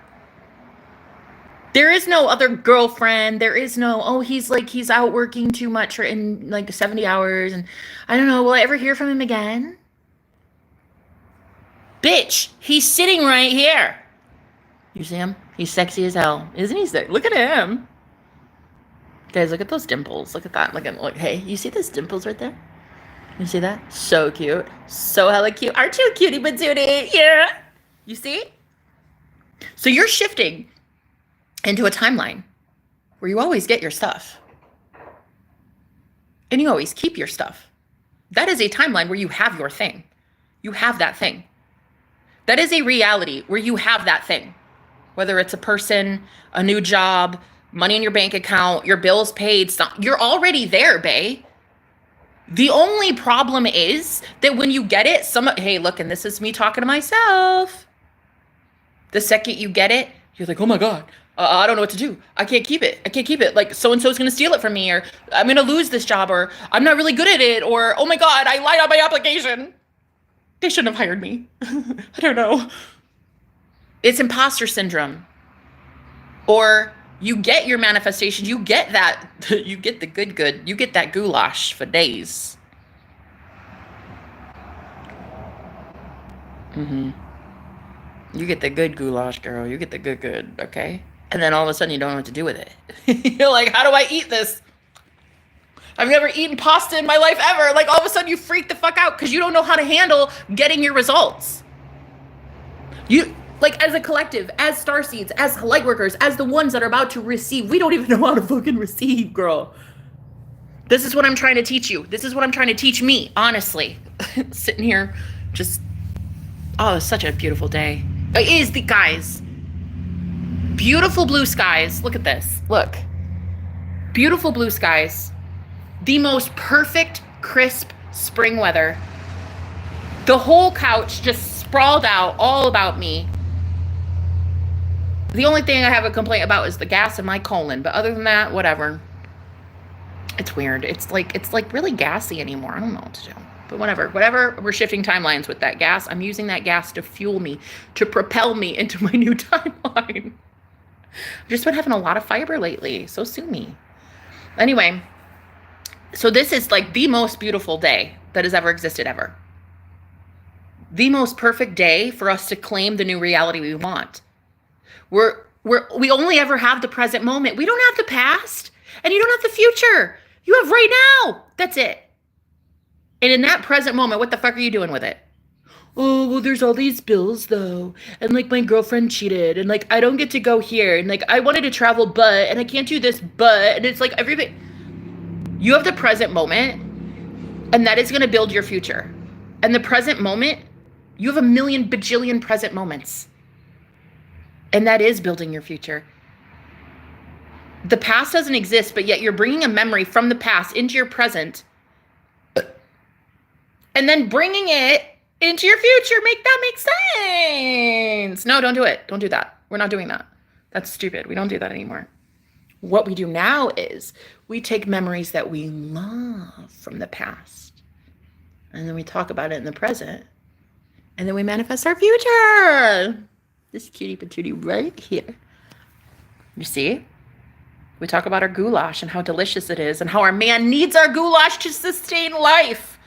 You know, listen, that man came over to my place saying, I need some loving and I need some healing. Can I please come over? I'll fix you up right quick, sir. I'll fix you up right quick and you can be on your way. And then the very next day, he got a manifestation that he had been waiting for a really long time. It was symbolic of freedom. The very next day, he got a message about freedom. Freedom. Because, because I took on a lot. He had backaches, and I was doing Reiki on him, doing some healing on his back. And sure as shit, it removed a blockage, and he got a massive good news the next day that was all about freedom. And so I'm telling you right now, it's happening. We are shifting these people into new timelines, guys, with your farts. With all that broccoli. You're going into a new timeline. That's why it feels so good. That's why you feel less pain. That's why you feel so happy all the time. And that's why money is finding you everywhere. And honey, do not let anybody, I don't care who it is, try to convince you that you are supposed to feel somehow ashamed of it, guilty, or like throwing that shit back. No, honey, I earned that. Thank you so much. My sexy man that comes over and has goulash with me, that man is my man. That man is my manifestation, and that man is not going anywhere. Fucking facts. In fact, I can prove it because I see him in my mind's eye right now. It's not going anywhere. Right? God's people are about to receive divine abundance because it's a frequency. You are heaven on earth. Jesus said, heaven is within you. The kingdom of heaven is within you. That means that you are it. You are the reason people in your family even have hope. You are the reason people in your community even think that happier times are about to come in. It's because of you. So let yourself have that moment of jubilee. Let yourself have that feeling of, oh my God, am I in love? Oh my God, did I just get free groceries? Oh my God, did I just find $500 on the sidewalk? Oh my God, did my dog just magically heal himself? Oh my God, did that just, like, give yourself permission to be blessed by the divine, by yourself. You're the one speaking life into all of this every day, every day, every day, every day. I'm so beautiful. I'm so rich. Money comes to me quickly and easily. Oh my God, look how beautiful it is outside, guys. Oh, look at that beautiful tree. Oh my God, my friend said this, and my,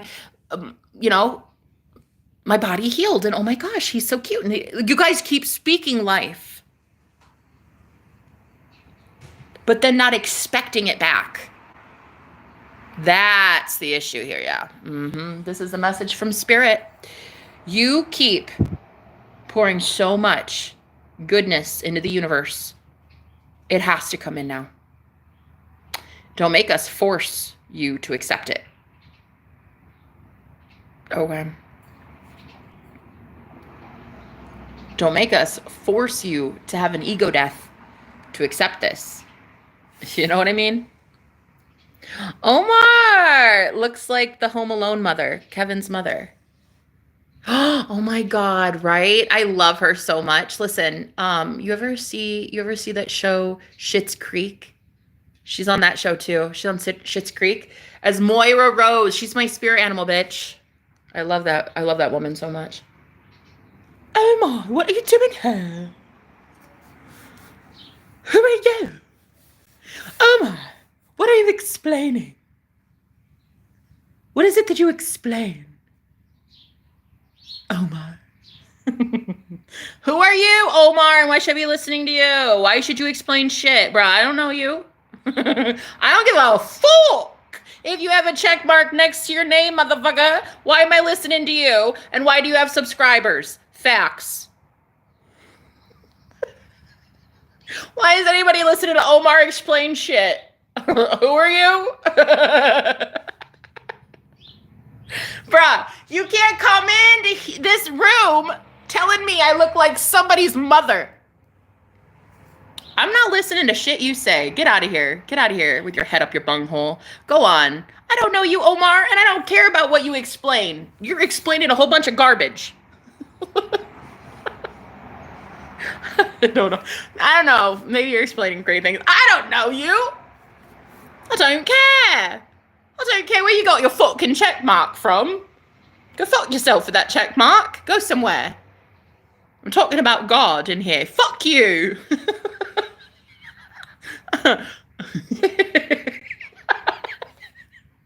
Who are you, Omar? For real? Like, I don't fucking know you, bro. Go somewhere. Listen, he has a check mark, so I mean, we gotta listen to how he explains shit. Dude, no. We're gonna listen to how Jenna explains shit today, because you're on my channel. I didn't go to Omar Explains. I don't know you. I didn't go out of my way to go visit your channel. I don't give a shit. Who are you? You're gonna listen to Jenna Explains It All today. You're gonna have a seat. You're gonna shh. And you're going to listen to me as I'm drinking coffee. We're talking about God today, so shut the fuck up. We're talking about the holy, holy ones, so shut the fuck up. Anyway, no, we are going to have fun today, Omar, you and I have a feeling.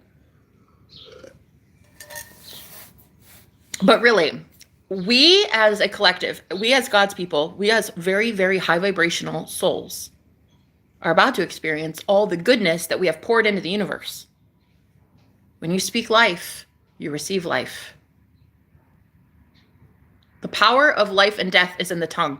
And a lot of you keep speaking things, even when you're looking at shit right in front of you, even when you're looking at poverty, even when you're looking at bills, even when you're looking at your YouTube algorithm chew you up and spit you out, even when you're looking at stuff like that. You're still saying things like, I've got this. I know I'm good. I'm amazing. I'm healthy. I'm rich. I'm so good. Oh, people love me. I love people. I'm amazing. You're exalting yourself as God, which is good. That's what you should be doing. You should. You shouldn't exalt your ego as God, because your ego ain't shit, though, Omar. You know what I'm saying? Your ego ain't shit, bruh. Okay? The higher self that is you, that is your truest soul self. Now that one is worthy of my worship. But that one needs to really be presenting itself. Like, you should be leading with your God self. You should be leading with your Christ consciousness. You should be leading as a divine masculine first out, not as your ego with your head so far up your bunghole that all you can see is your large intestines. Okay? You should really be leading with your Christed self. You know what I mean? I should go to your channel, and the first thing I should hear is how you love people. Yeah. First thing I should hear is how amazing you are and how amazing your collective is. And how they can do all things. They can do anything they want. What you should really be doing as a leader out there, helping inspire people, what I should hear right out the gate, the first sentence out of your mouth on your channel should be, hey guys, do you know how powerful you are? I love you so much. Let's get you your shit, okay? Let's remember who we are. We get what we want all the time. Yeah? Claiming healing for your congregation. Claiming abundance for those that sit in your pew. Telling them how to heal. the people on your Twitch stream. Giving them happiness and joy. Like, that should really be it. And honestly, if you're not doing that, you're really not, it's given fakery. It's given quack. And it's giving, you will be sitting down and getting it right with Jesus. It's given, your platform should be used for good. If it's not used for good, what's it used for? You know what I mean? So we'll probably just end up not letting a lot of people hear you anymore. You know what I mean? Sub to your OnlyFans. Thanks so much. Love that. Hey, girl. Margaret, how you doing, babe?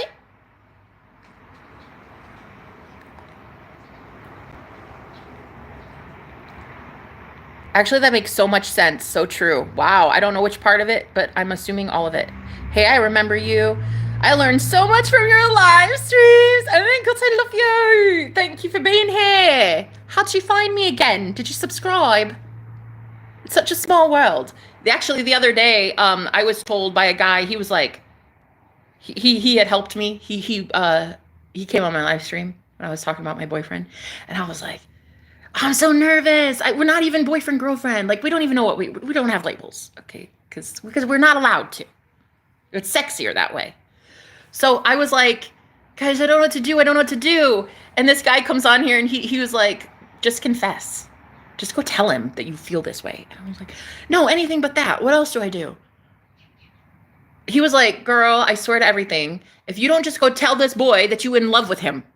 So anyway, I said, okay, I'm going to do it. So I did the live stream and then I messaged him. I did like a voice memo on our text message app, you know?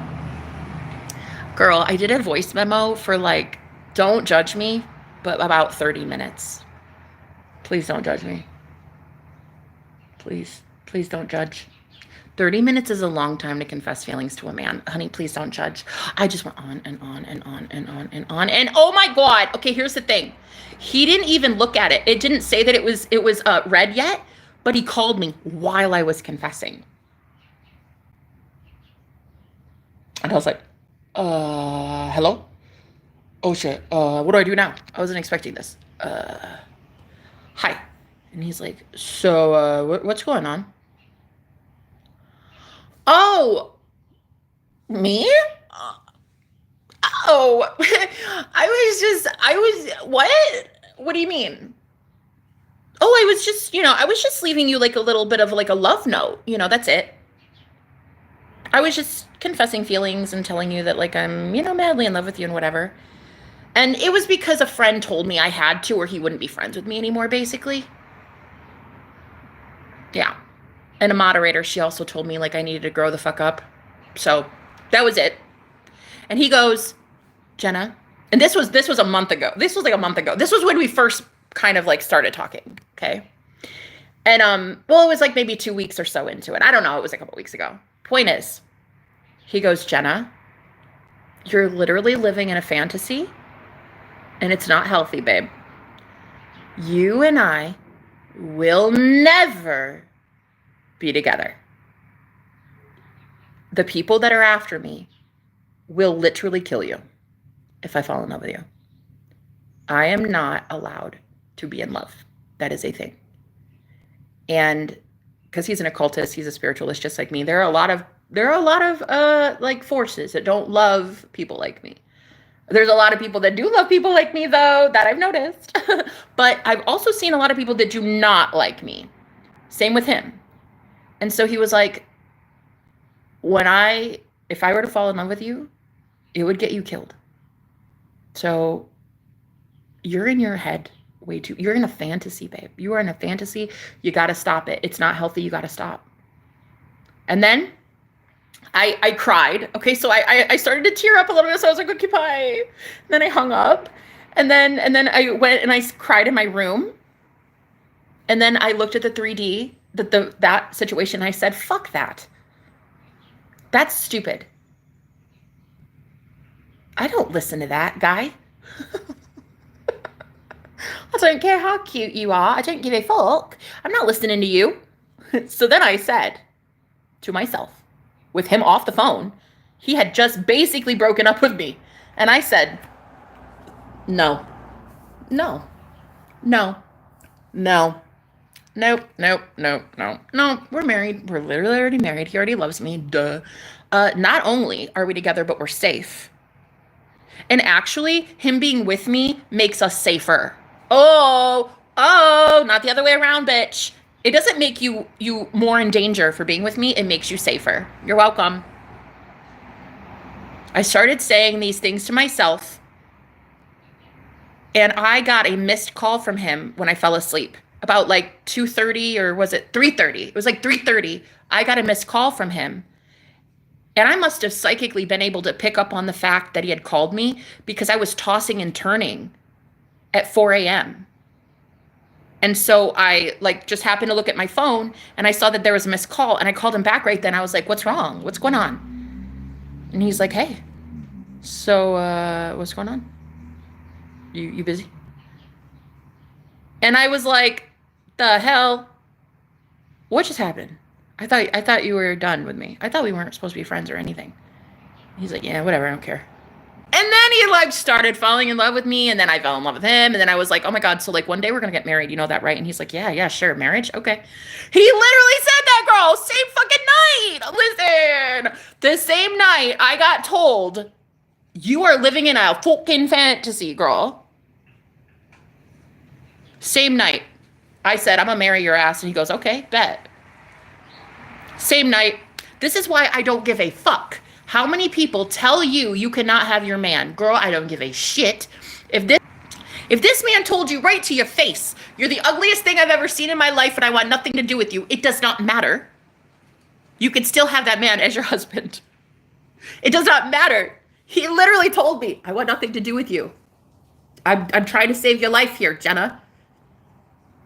There are some very powerful forces that are out to get him for the shit that he knows. Ooh, because he's so sexy as a magician, girl. He is an occultist. He's a spiritualist. He's a witch. He's a sexy someone. And I'll tell you, there's not a lot of people out there until now that have liked him being in power. But I'll tell you, I like him being in power. I like him controlling my goulash.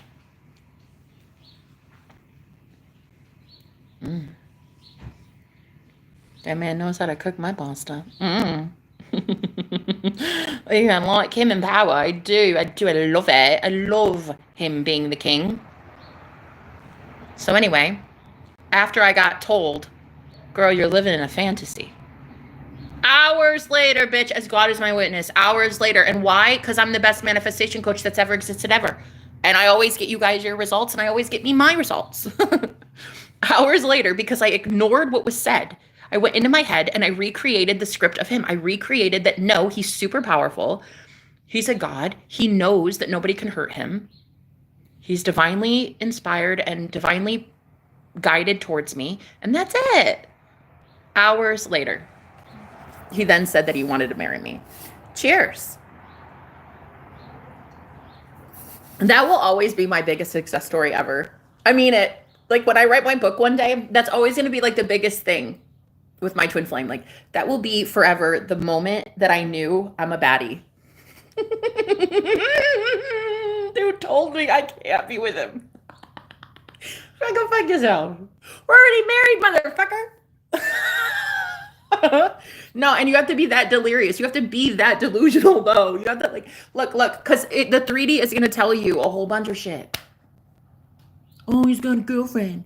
Oh, he's working overtime. Oh, he's in Alaska.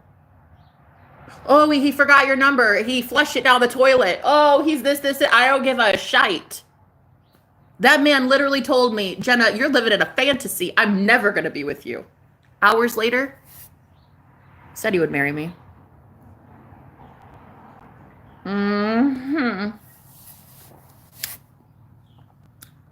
Circumstances can change so fast.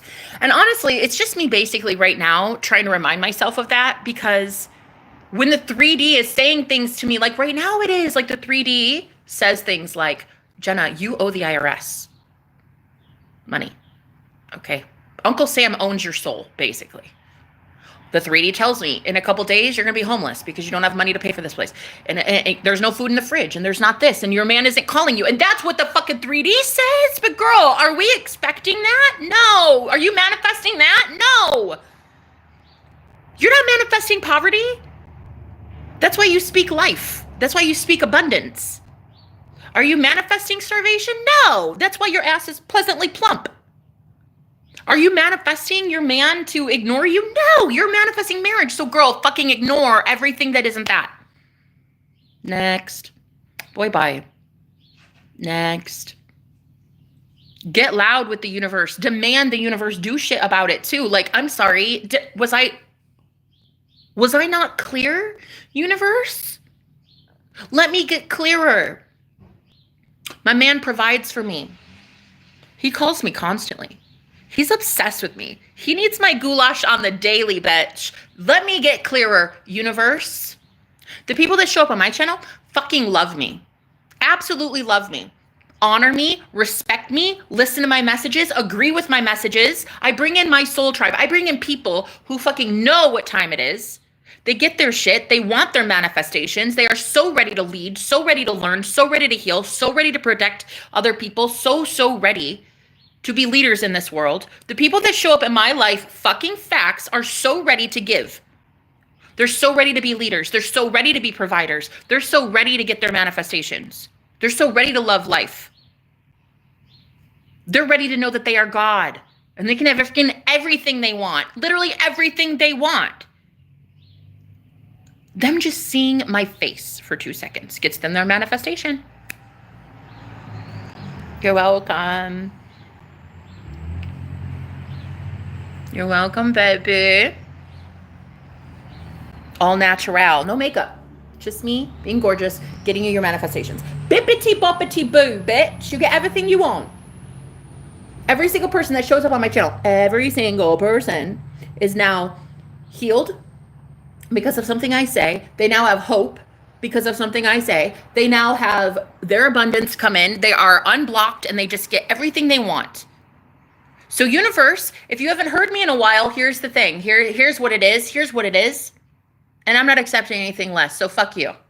You will be giving me money in my bank account to pay my bills. Facts. You will be telling Uncle Sam where he can shove it. Facts. You will be putting food in my fridge. Facts. You will be telling my man that he now provides for me. Facts. His divine feminine. Facts. His twin flame. Facts. And every single person that shows up in my life is benefited by me. Facts. And they are so ready to receive. Facts. And they're so excited to be living life again, back from the dead. These are leaders leading leaders, healers healing healers, providers providing for future providers. These are amazing people who are coming to my life because they need what I have, and I have a lot to give to them. They always understand what I say. They are always understanding my teachings. They understand the laws of the universe because of me. They love the law of assumption. They love the law of attraction. They love the law of fucking gravity. They love everything. And when they show up in my orbit, they all heal. They all get what they want. Literally like that, instantaneously. Boom, instantaneously. People in my energy. I don't care if your boyfriend hasn't called you for 6 years, honey. You see my face? Boom. Wing, wing, wing, wing, wing. You're welcome. That's right. That's it. I didn't stutter. Universe, that's it. Universe, that's it. Also, you will be sending me large sums of money, literally large sums of money, constantly, routinely, every single day in my bank account. Why? Because I just literally sit on my rump and love life. That's it. Oh, yeah. And my man? Oh, see, this is the thing. See, we're recreating our man. See, my man, universe, my man, touchy-feely. He needs me like he needs oxygen. He can't even live without me. He needs to hear my voice. He fucking calls me like 50 times a day. He's constantly touchy-feely. Like, that's like my favorite thing. I think I never even knew. I think my love language is touch. I didn't know that, though. I think physical touch is my love language. I didn't really know that. I was never with the man that I felt truly, truly comfortable with, but this man makes me feel like hella sexy. Girl, he will pet my legs and kiss my legs. Even when I didn't shave. I'll have stubble on my leg. Girl, I'm not kidding. I will literally have stubble on my legs and he will kiss my legs. It's crazy. I love it. Also, What else I love? That dude makes money so easily. It is insane. He came over one night for healing. We hooked up. He left to go to work and brought more money in one day than he had in a really, really, really long time. And I'm telling you, that was because of me. So he will be paying me. That's half mine, bitch. Thank you. Thank you. Universe, you will be giving me more money. I'm getting a pay raise. My business is hella successful. Every single person that comes to me, literally every single person always benefits from me. The Jenna, the magical. That's it. End of story. Jenna the magical is that bad bitch, and everybody knows it. And so comes to me, flocks to me for answers, flocks to me for motivation, really needs what I have to offer, including my man's. Especially my man's. He can't even for 2 seconds think about anything that isn't me fucking facts. Also, my fridge is stocked full of food. Yeah? Money coming in constantly. I'm able to get groceries delivered all the time. Clean drinking water, a roof over my head. Everything. Everything. Oh, and any of my hater comments, I don't even read those anymore. I don't even read them. There's so many hater trolls that are just kind of dying off because they don't have my energy. They don't have energy from a whole bunch of people. Because they're NPCs, bro. They're like a bunch of fake tards. That's all they are. So what we're going to do now is we're going to create a lot more lively people who actually live in realness. They're real people with real energy and real minds and real common sense. They're not NPCs. These aren't fakes. They're excited to give their life back to themselves. They're excited to give them their power over to Jesus. They're going to give their life over to God. These people are so ready to give their life to God, aka themselves. They are so ready to give them their lives over to themselves. Ooh, that's it. That's it. You get rid of the negative. Exactly. And sometimes, honey, you got to get rid of the negative by just flooding your world with positive. You see? To get rid of the negative means that you have to keep focusing on the negative to get rid of. Don't do that. That's like the analogy I sometimes use with my clients is like, say you're trying to do better in your diet, right? Whoa. Whoa. Whoa. No. Oh my God. No. You guys, I have to go. I have to call my man. Listen. When I first got here, I hooked up with room 5. When I was in his room, he said, come here, I want you to see something. Okay, listen to this. This is fucking magic, bro, if I've ever fucking seen it. Listen. He said, come here, I gotta show you this. And I was like, what? So I get up, and he opens the curtains, and I look down, and he's like, do you see the mirror right there at the neighbor's house? And it was up against their porch, facing us. And I was like, I don't see anything, man. Are you a psychopath? Did I just sleep with a psychopath? I don't see anything. Uh-oh. I was like, girl, get out of here. Go somewhere. The dude's a creeper. And he's like, no. Look, right there. You see it? And I was like, oh, okay. Yeah, no, I do. Thank God. Thank you, Jesus. Whew. It was a doozy. Almost freaked the fuck out. Okay. Thought we were seeing stuff that wasn't there, buddy. Okay, I'm so glad. Okay, what am I looking at? What's this mirror thing? And he's like, look into the mirror. From here, look in that mirror and tell me what you see. And I was like, okay, I see cars on the street that are passing by. And he's like, exactly. Now look at it closely. So I looked, and all of a sudden, I saw a car in the mirror that was not on the street. And then I saw a car pass on the street that did not reflect in the mirror. And I was like, what the fuck? And he goes, right? I said, is that a portal? is that a portal? That mirror? He's like, yes, exactly. And my room, my wall, my window was facing the mirror too, because we're on the same wall. We were roommates right next to each other. He was paying for this room, I was paying for that room. So we both had our windows pointed at that mirror. And so I said, oh my God, do you think that we both came through a portal here to this house? Do you think that's a portal? And that's what, because this was during the 222 portal. This was February 19 when we hooked up, which was my 6-year anniversary of my near-death experience. I died on 2/19 of February 19, and we hooked up on February 19. So this is another thing. This is why I'm oh God, why twin flames are my favorite thing to talk about, okay? But listen, it gets fucking crazier. Girl, it gets crazy. I have to go because I got to call him. I got to tell him about this. I want to see what he's going to say. So then, after I looked at the mirror, I was like, dude, there are cars passing, but they're not in the mirror. And he's like, yeah, it's a portal. It's a portal.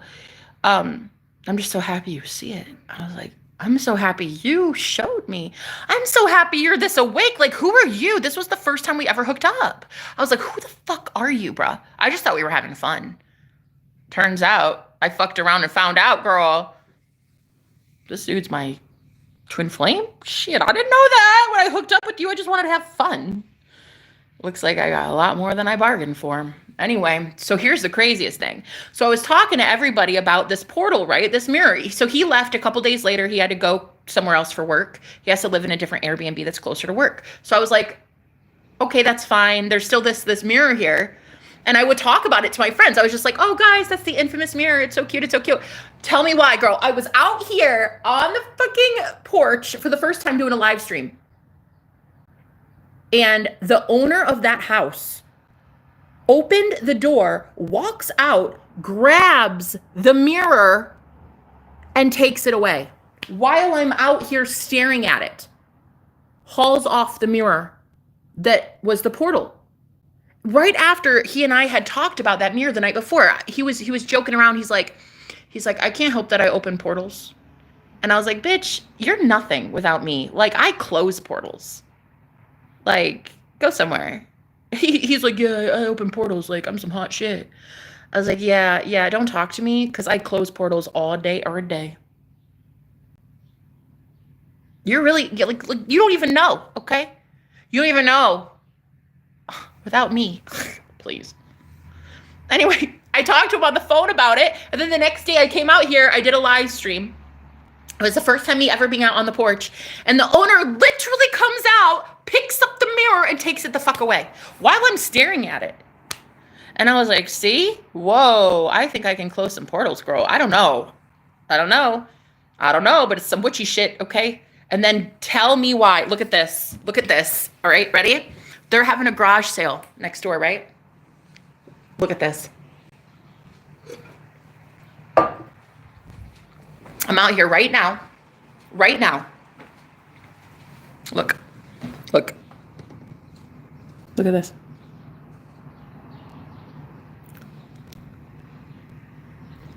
They just put a broken mirror right the fuck back in the same spot, bitch. That is the same spot. That is the same spot that the other mirror was.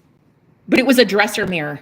It is this, girl, I swear to everything holy. I swear to everything right now, as God is my witness, that shit just happened. What does that mean? It's shattered. It's a broken piece of glass. What does that mean? Ooh, and also too, look at how creepy this thing is next to it. There's like a jack-o'-lantern thing. Look. You see that? You see that creepy face right there?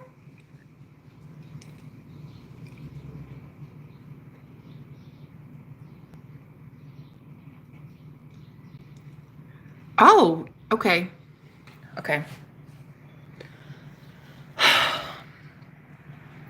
It's something weird. That is the same spot. Girl, when I tell him, he's gonna freak the fuck out. He's gonna freak. I I want him to tell me what he thinks it means that it's broken. It's a shattered mirror. It's weird, right? I don't know. I'm hoping I don't know. I don't know what that's about. I don't know. But I know it's something witchy, girl. There is something happening out here. And I honestly kind of already did think that this place was like a portal for he and I. Because the first time we hooked up, within the first few minutes we were together, I was like, how do I know you? How do I know you? Like, I know you. And he's like, because there's a past life that we had here in this house and we never left this house. Like, we're still there. In that timeline, we're still here. And he implied that in that timeline, I owned this house. This was my house. That's what he implied anyway. But then I was like, okay. And then what's so weird is I went into the basement one day to flip one of the circuit breakers to get the Wi-Fi back up and working. And I stepped on a piece of glass down there when I went barefoot like an idiot. And I heard my spirit guide say there was blood ritualistic magic that took place in the basement. And that's why I've been like earthbound here, and him too. And that mirror has something to do with it. I don't know, girl, but that right there is the fucking weirdest thing I've ever seen. That wall. It is that wall. It is right there. That is the same spot. I got to take a picture, bitch. I got to take a picture and send it to him. Oh my God. It's the same wall. I'm so thankful that I'm not the only one that's cuckoo for Cocoa Puffs anymore. That's all. I'm really happy knowing that my divine counterpart is just as out there as I am anymore, yeah? Thank God. Because I'd be like that girl that shouts about mirrors on the internet. Thank God he understands. Because that's going to blow his mind. That's insanity! That's insanity! Look, that's insane! Right there, that doesn't make sense. That's weird, though. Come on. You get that's weird, right? It doesn't make sense. In any timeline, that shit doesn't make sense. None of this makes sense. One thing we're getting, though, guys. One thing we're getting are our divine masculines looking out for us. Oh, yes. Woo! Honey, those sexy divine masculines, though. I am so ready. I am so ready, girl. Because your girl has prepared herself for receiving. And I'm just ready to receive. Okay? I can't anymore be scared about being homeless. Living on a park bench, being so scared. Where am I going to go? How am I going to afford food? I'm so over that. And I know a lot of divine feminines like me are so over that too. We're just like, fuck that. This is our universe. This is our whatever video game or something. If I can do that, if I can fucking do that, then I can manifest money in my bank account. I can manifest money out of thin air. Okay. I can manifest my man coming back over. I'll tell him, okay, where he's at. I don't care if this 3D physical world told me he's in Timbuktu. I don't give a fuck. I will be manifesting that man right back into my world, into my bed. Facts. I don't care. I'm done. I'm over it. I'm over this shit. I'm over it. Listen, and when I'm over it, things get loud. Things get weird. When Jenna the magical becomes that magical bitch, things get weird. I'm telling you. People better fucking recognize.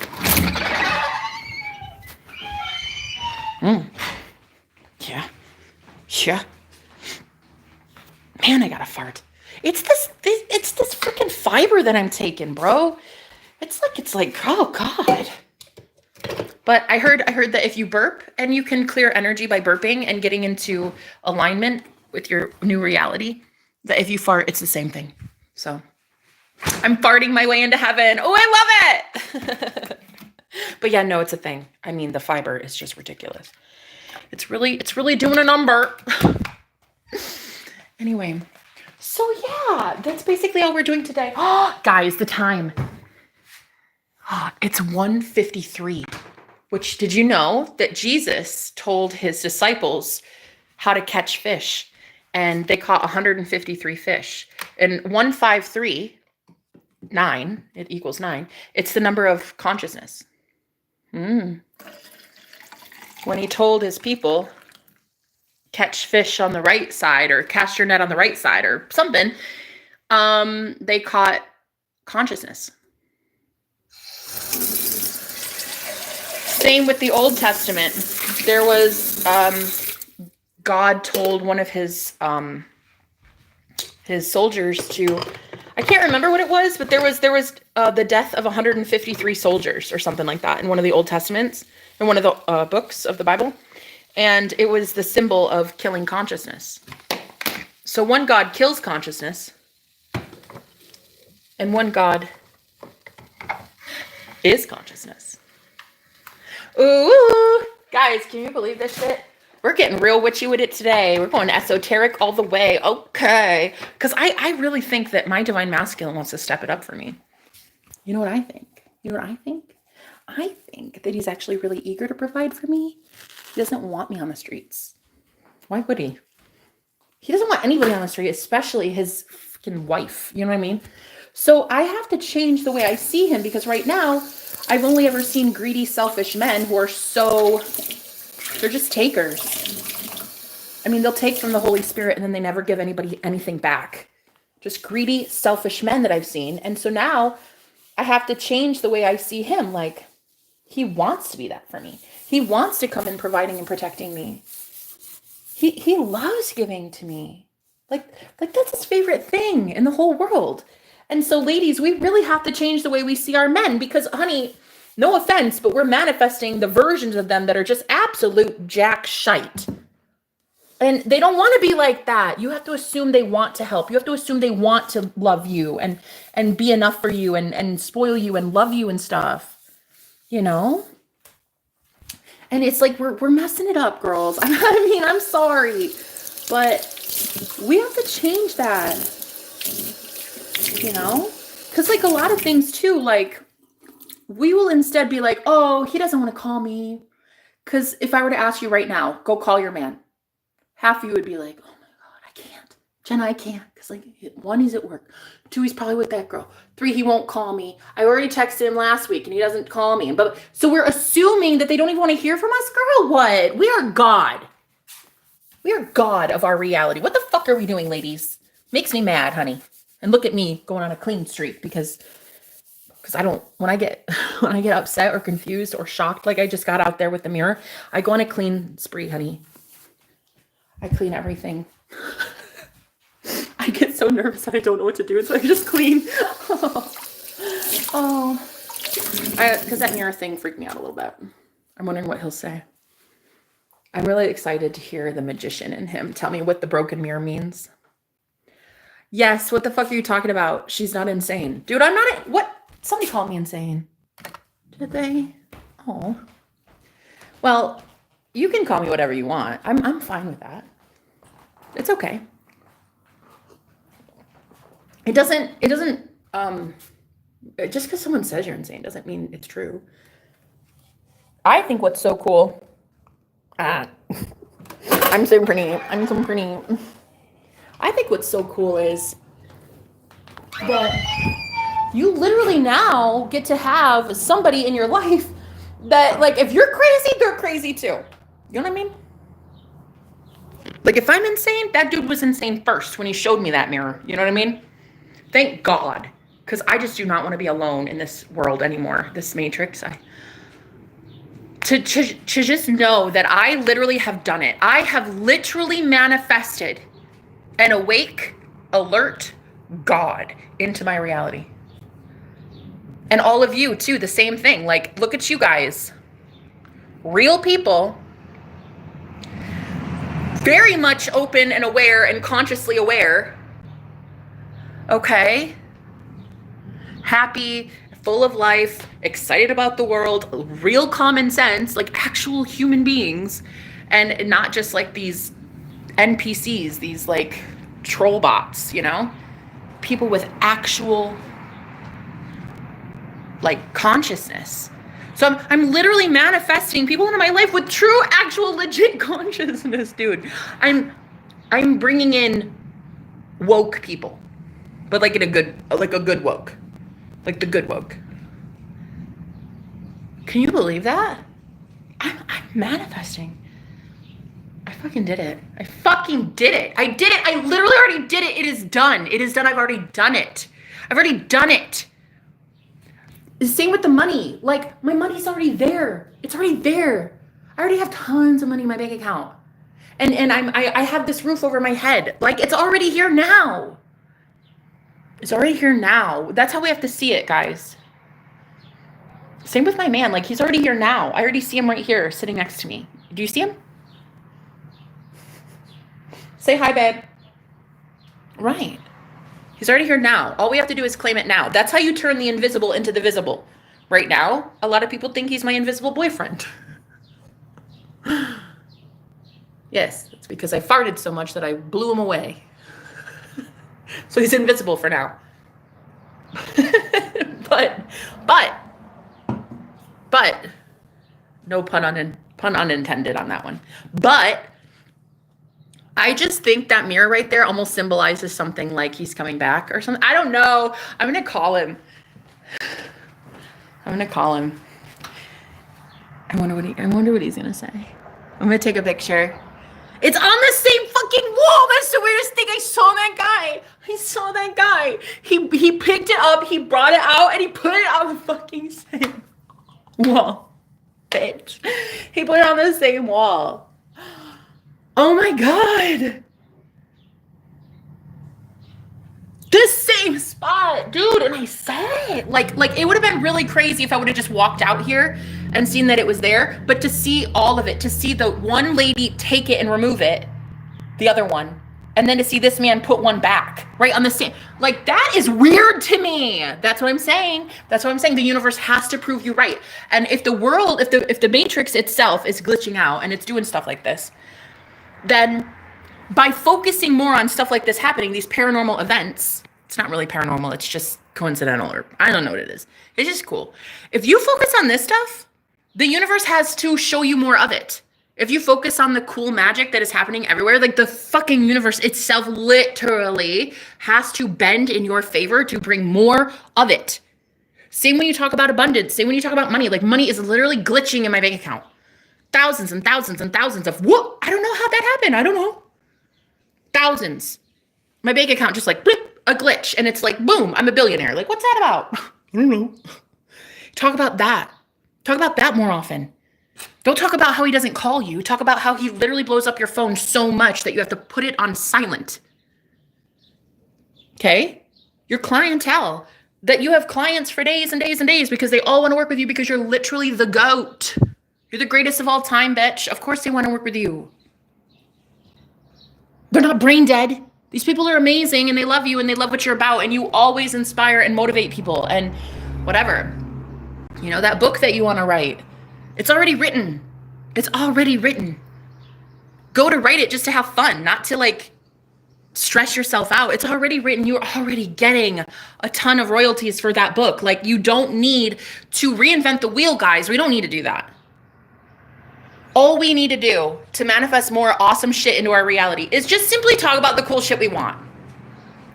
And so far, sadly, I'm sorry, but a lot of you keep talking about shit you don't want, and the universe has no choice but to think you want it. Bills, stop talking about it. Getting ghosted, stop fucking talking about it. Huh? Car problems, stop fucking talking about it. High gas prices, high grocery prices, stop talking about it. So you know what you should start talking about instead? How you went to the gas station, and even if it didn't happen yet, you went to the gas station in your imagination, and boom, the dude paid for you to have free gas. There's that. You went to the gas, the grocery store, and there was a 50% off coupon, girl, for your favorite ranch. You're welcome. You're literally welcome. Because you talk about that so much. Because you talk about coupons. You talk about saving money. You talk about how much money you have in your bank account all the fucking time. Oh, also, the way that you talk about your man. He's so annoying. Every single morning, all he wants is the good. It's so annoying, girl. Sometimes I'm just like, come on. We did it 16 times last night. Do I have to do it again? Okay.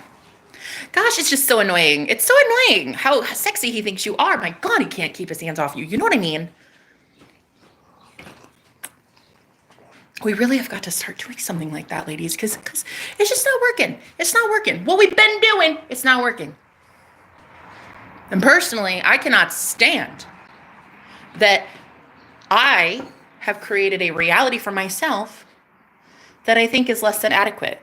Look at this beautiful porch, gorgeous sunshine, coffee in my mug, birds chirping, a safe community, a safe place that I'm at, security cameras everywhere. Very protective divine masculines that stay here. My roommate is a divine masculine. He's very much a protector. There's also my man who is the magician. Talk about a protector, huh? Talk about a protector of the realms, bitch. That man protects my realms. Ooh, he protects my realms all the time. He is the kingdom spouse that I've been waiting for a very long time.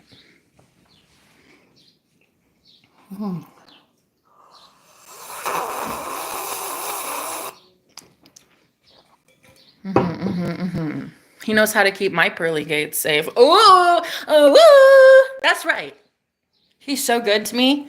He loves me. He loves everything about me. He loves all 100 personalities I have in a given day. My fucking clients love me, obsessed with me.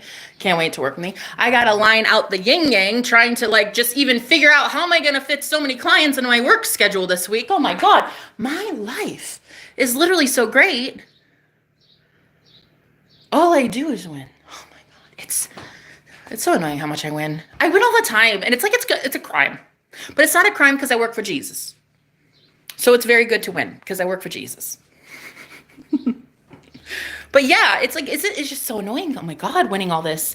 Also the magic that keeps happening, the way my man spoils me and blesses me is like, oh, a green car that just came by. Look, somebody manifested that shit. And that wasn't your girl. Somebody just manifested a green car. Listen, I don't know who you are, but if you have been trying to either manifest a purple car or a green car, both of those just showed up in my story.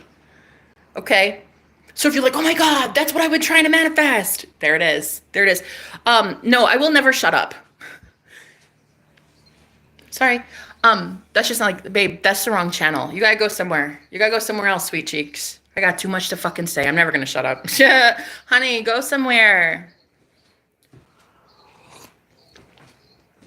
So anyway, you guys, we are about to manifest heaven on earth.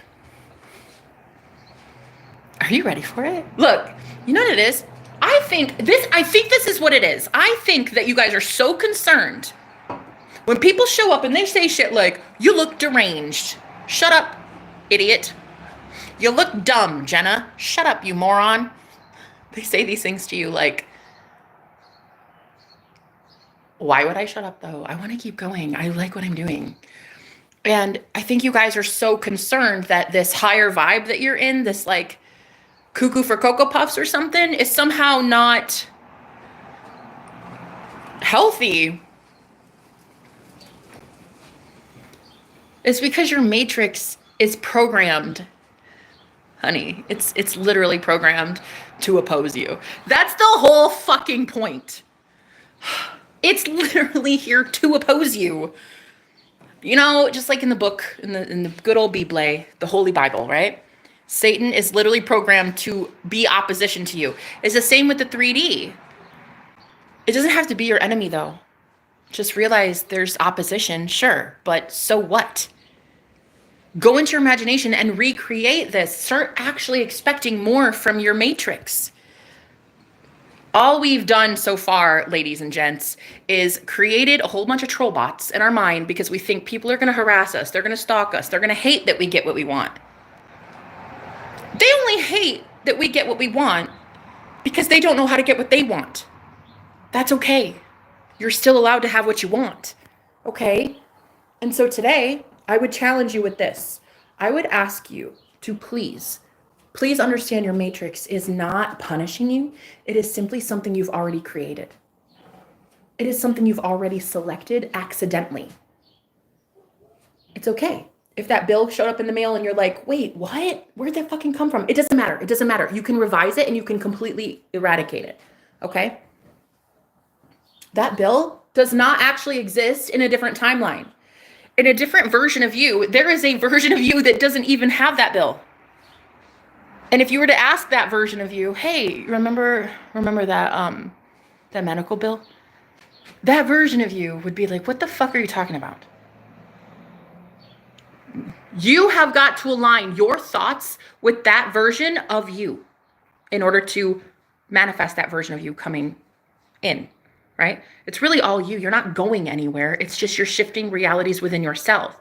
So there is a version of you that doesn't even have that bill. There's a version of you that never got told by your boyfriend, I want nothing to do with you, we're breaking up. You see what I mean? There's a version that had that mirror with my boyfriend telling me there's a portal mirror right there. There was that version. There was the version that this house, the mirror got thrown away. And then now there's a version where there's a new mirror, a broken mirror right here. There's all of these versions of reality, right? Your consciousness is the thing shifting all of it. You're literally looking at it as a catalog. Your Christ consciousness is the thing selecting what you want and how you want more of it. So speak out loud what it is you want. You want money for days, girl. What you want to do is you want to do what you love what you do, and get paid for it. Let's be real. What you want to do is see the matrix itself glitch in your favor to, in the same way that it used to, bring in bills that made no sense. Car issues that made no sense. Yeah? Weird mood changes in your boyfriend that made no sense. When it used to glitch up in that way to harm you and to make your life a living fucking nightmare, use the same matrix, the same exact way of manifesting, only this time you're doing it consciously by flooding this system with what you do want. Talk about it so much that the universe actually thinks that it's already real, it's already here, and there's no telling the difference between is it here or is it not here, because we don't know, because they keep talking like it's here. So should we give them $1 million? Because they keep talking about it like they have $1 million in their bank account or some shit. Should we do that? Force your matrix to flood itself with bigger and better things by just talking about that all day. Talk about that. Talk about what you do want. You and I both know. You want your sexy man calling you 50 times a minute. Girl, don't lie to me. Get out of here. No, I'm so okay. Like, I'm so okay, Jenna. Fuck that guy.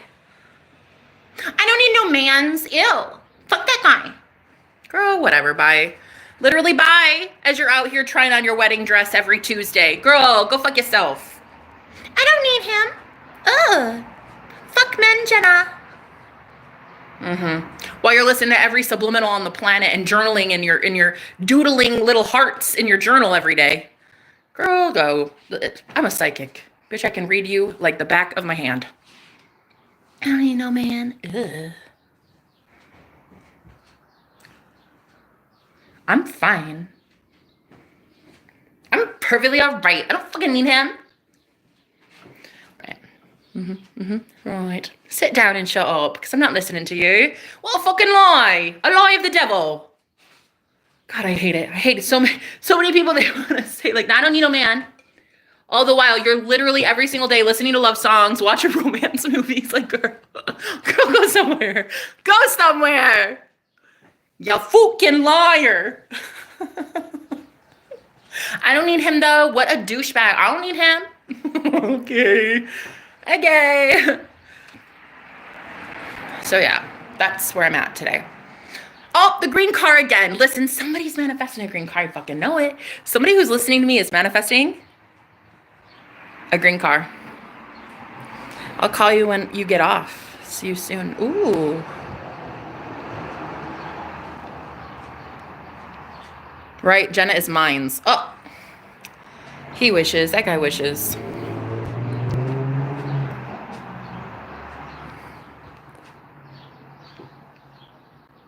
Look at this. Look at this Sunny guy. What the fuck is this? What the fuck is a Sunny?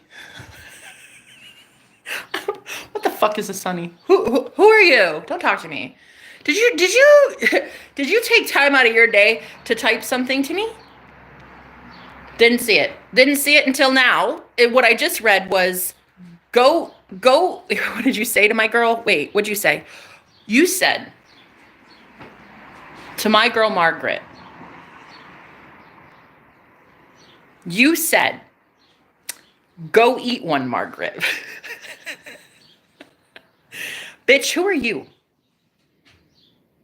to show up on my live stream talking to a woman like that? I can't. You best watch it, sir. You best watch it. I don't know you. But I'm going to label you douche canoe. Just like I label a whole bunch of people. I'm going to put them right in that category of douche canoe. You don't talk to women like that. Okay? I don't care what she said. I highly doubt she said anything. She probably just told you, shut up or listen or something. I don't know. I highly doubt she even told you that. Let's actually see what she said.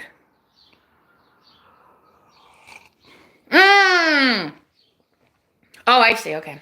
Okay, I get it. I see what Margaret said now. I just read it. Oh, I get it. Oh, Sunny. I understand. I see. She hurt your feelings.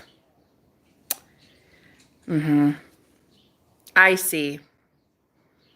She hurt your... Oh, baby. Oh, you come here, honey. Come here. Bring it in, baby. Come here, Sunny.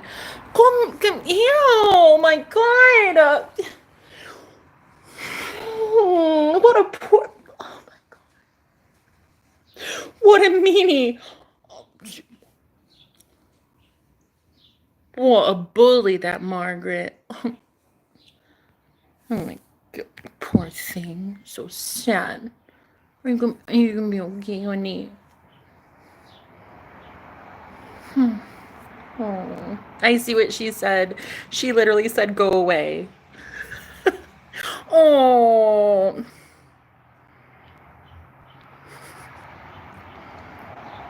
She's not insane. I'm saying she's insane.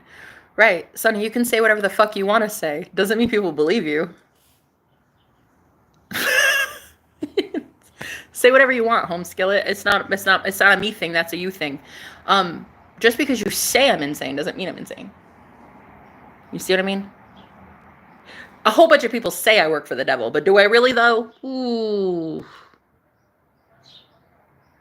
A whole bunch of people also say I'm a lesbian, but am I though? Ooh, I don't know. See, whole bunch of people can speak shit out their bunghole, but it doesn't mean it's true. So poor Margaret in here was literally just saying she's not insane, go somewhere. Leave us alone. No negativity here. And my poor little innocent sap, what's his name? Sonny, couldn't handle it. Couldn't. Poor guy. He said, that's it, I'm out. Huffing and puffing with his arms crossed.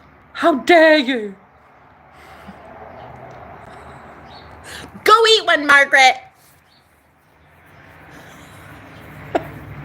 How dare you? She's insane. Look at her talking about a mirror as a portal. She's insane, bro. Cleaning.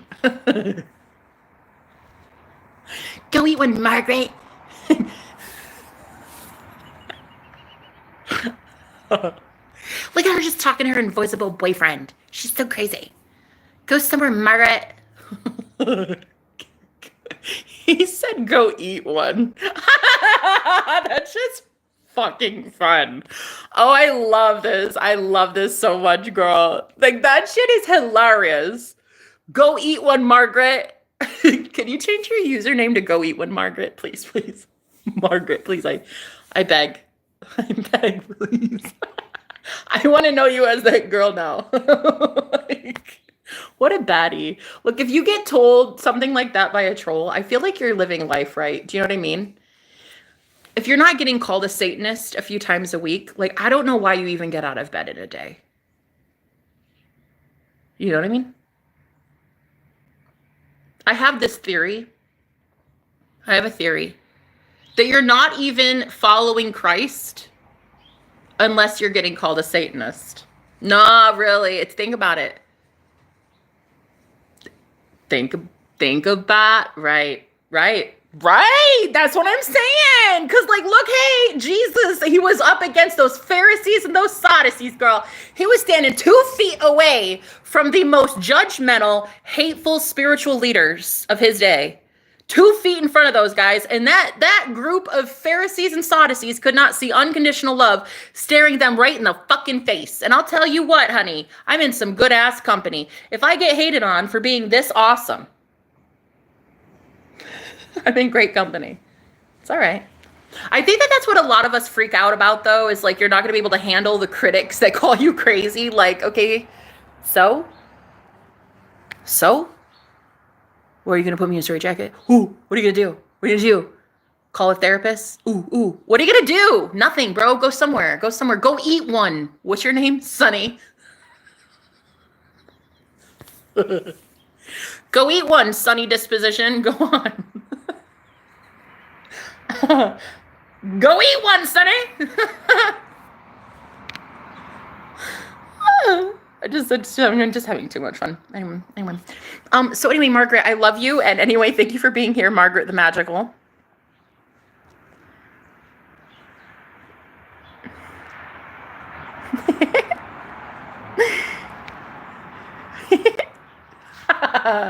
Girl, I get everything I want. That's what scares a lot of people.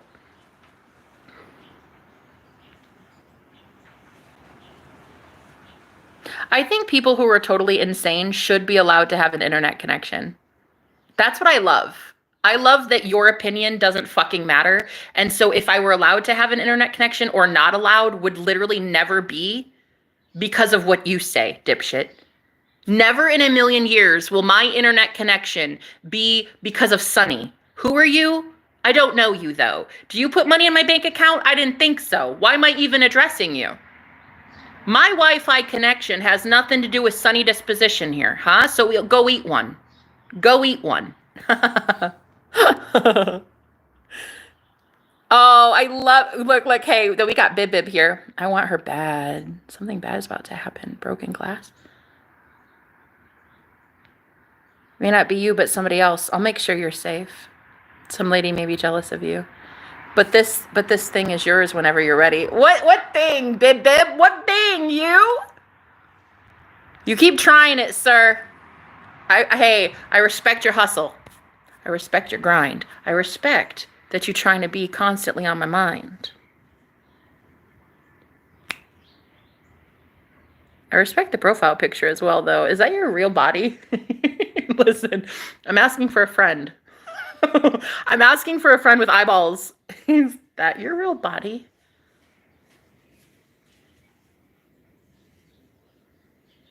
Is that like your real arm and chest? And I'm asking for a friend.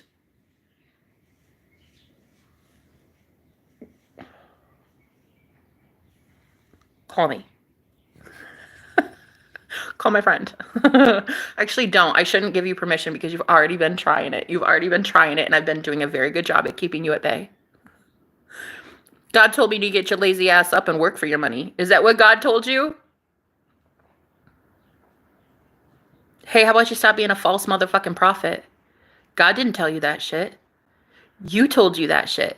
Your hate told you that shit. Your ignorance told you that shit. Your inability to conceptualize a different reality where I don't have to work for shit. Your inability to realize what the universe is told you that shit. Don't sit here telling me God told you something. God didn't tell you jack shit, bruh. You told your damn self that. Have a seat, fucking false prophet. Nobody listens to your ass anymore. That's the whole point. That's the whole point, isn't it? Whole bunch of these fake Pharisees, Sadducees, and false leaders out here getting completely obliterated by people who are just tired of their fucking antics. Why do we listen to you? And why do we listen to people like this Sunny guy? You really ain't that sunny, and you really ain't that bright. Why do we listen to you? Who died and made you God, bro? Who gave you a pulpit, huh? Who gave you a microphone? Girl, this is my channel. Look, it says Jenna the Magical. Not Sunny the Troll. It says Jenna the Magical. That's me. Hi, my name's Jenna. It's really nice to meet you. I know it's the first time we've ever met. Listen, it doesn't say your name here. We're not listening to you. Go to your platform. Go see who you can manifest into your life to listen to you, bubs. Right now, I've got people listening to me talk about a mirror that is a portal in my house. Do you know what I mean? Literally, I talk about whatever I want, anytime I want, and it's literally the best life. I love my life. I love everything in it. I even love you, Sonny. I even love you. But anyway, so why though do we believe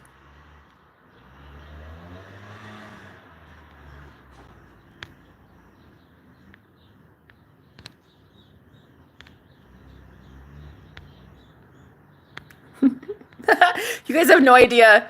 Jesus is about to turn some tables, honey. Jesus anymore is about to flip some tables. Okay. People have no idea.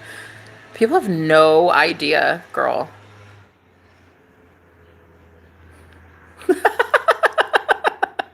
Wait, guys, I didn't even see your comments. Like, if you've written anything in the last 5 minutes, it glitched out. It glitched out. I didn't even know people were commenting. The last comment I saw was Milos when he said, yeah, tell me more. I didn't see anything after that. Oh, no. I saw Bib say, I'll call you when you get off. I'll see you soon. Okay. If you don't like her, then leave. Yeah, right?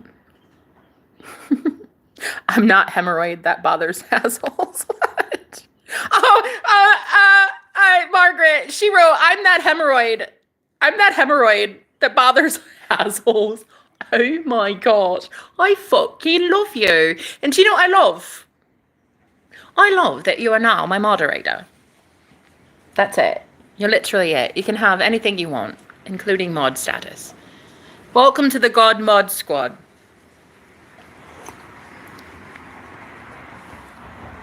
I love it. I love you. I do actually want to talk about this though.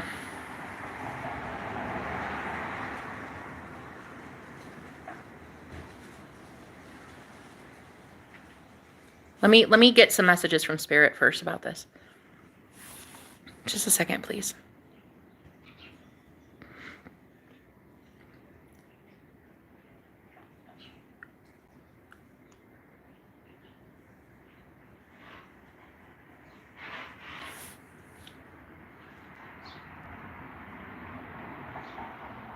Oh my God.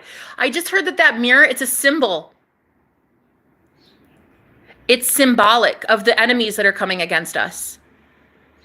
My twin and I. Oh, shit.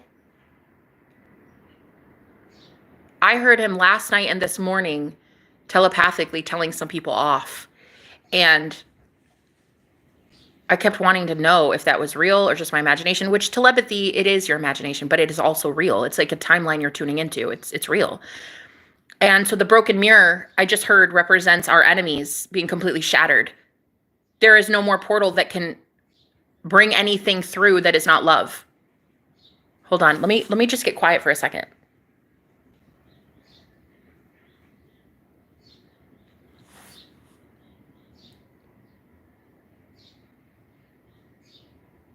Mm-hmm.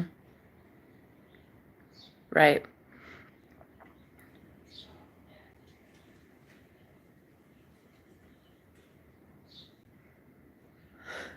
Stop. And I just got an email. Mm-hmm. Right.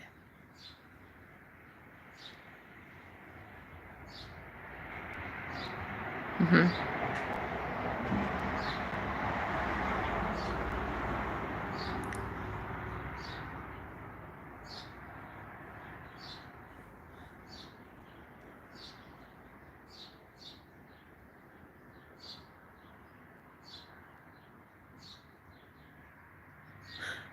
Whoa.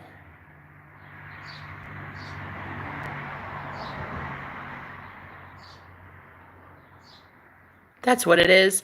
Guys, yep. It's that you are about to experience, whoa, instant manifestations, materialization of what used to be invisible. Dude, you're bringing invisible to visible, okay? It's got people freaked the fuck out, okay? It's got people freaked.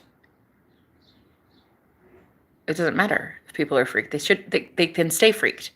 They can stay as scared as they fucking want to be, okay? They live in fear, let them live in fear. You don't live in fear, you live in love. You live in God. So it doesn't matter what other people fucking think or care, or I don't care. You guys are bringing in your manifestations out of thin air. You have battled for this. Do you know how long you fought for this? Every time somebody told you were schizophrenic for hearing voices in your head, when really it was your spirit team. It was really your twin flame. It was really your soulmate. It was really whatever. You fought long and hard. You fought a battle for a very long time. You invisibly went into your imagination every time the 3D told you something and you said, nope, I'm already married. Nope, that's my job. Nope, I literally already have that gig. I already have $1 million. Nope. You already faced trials and tribulations and scrutiny from people. This is your reward right in front of your enemies, bitch, right in front of your enemies. And do not let them at all convince you that you're crazy or some shit. And, okay, I'm crazy, so I also get my shit handed to me. I also speak out loud and instantly manifest shit with my voice. So both can be true, I guess. I can be insane in the membrane and still get my fucking manifestations. So what's your point? I'm sorry, what was your point in calling me a schizophrenic? Or saying I need a straitjacket? What was your point? Exactly, you don't fucking have one. Do you pay my bills? Nah, bitch, you don't pay my bills. So why do I care about your opinion? Who are you? Right. You didn't give me any of this. You didn't give me the ability to manifest out of thin air. You didn't give me my imagination. You didn't give me the money in my bank account, bitch. Who are you? I don't know you. Go somewhere. Because I'm telling you, a whole bunch of people like you are about to be found out as the real false prophets out here, telling people shit like, God told me this, and God told me you need to shut up, and God told me... Bitch, go somewhere. God didn't tell you anything. Your own ego did. Your own head stuck up your asshole told you that. The real ones are about to be known for getting their shit handed to them by the Most High God, the one that you claim to work for, but yet can't do shit for you. Yeah, your God is literally not doing shit for you, okay? You don't worship the living God. You worship a fucking crucifix. You worship a book. You worship a woman, a man, a celebrity. You worship a politician. You worship a religion. You worship something, a statue. You worship something, honey, and it's not working for you. You worship your bank account. That shit ain't working for you. So I don't care who you are, but if you're going to challenge me, you better fucking aim right and you better get it right, because I know how to manifest shit out of thin air. And as much as you think that's crazy and insane, I don't really give a shit, because you don't pay my bills. And you don't have a PhD to diagnose me with anything. So go somewhere, you little troll bot from Trollville. Nobody here listens to you, hence why your numbers are shrinking, and hence why nobody shows up at your service on a Sunday morning, honey. Hence why nobody's putting money in your collection plate, honey. Because we're fucking sick and tired of listening to you and other false prophets tell us that we can have only what you claim we can have. Bitch, we are God. And we will have whatever we want, when we want it, if we want it, with as long as we want it, with whom we want it, period. Any questions? Well, I'm certainly not going to your channel for you to answer my questions. I got better shit to do in a day than listen to your bullshit ego tell me that I should be limited because you're limited. Honey, go be limited somewhere else. You want to call me crazy or call any of my beautiful viewers crazy or my clients that get their shit handed to them out of thin air, you go ahead and you call us whatever you want, but you will call us blessed. Call us crazy, schizophrenic, delusional. Girl, call us bipolar.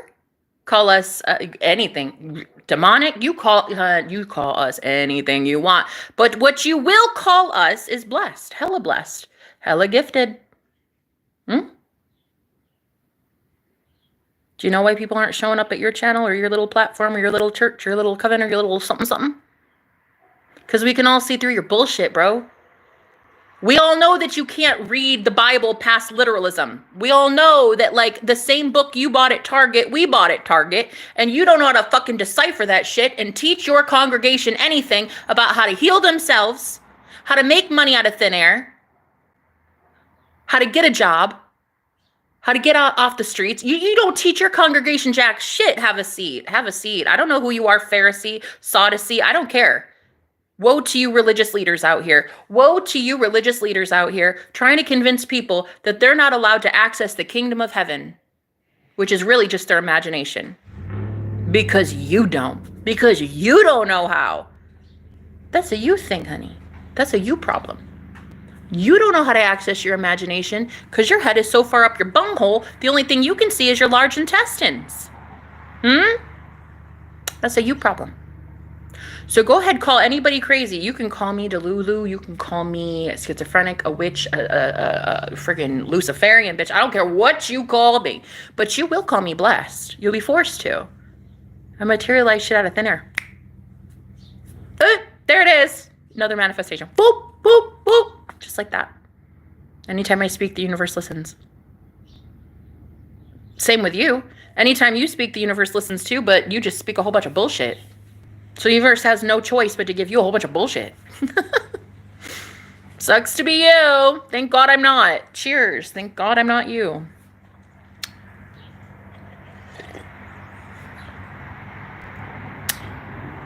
Yeah, I don't have enough hate in my heart to be you. You know what I mean?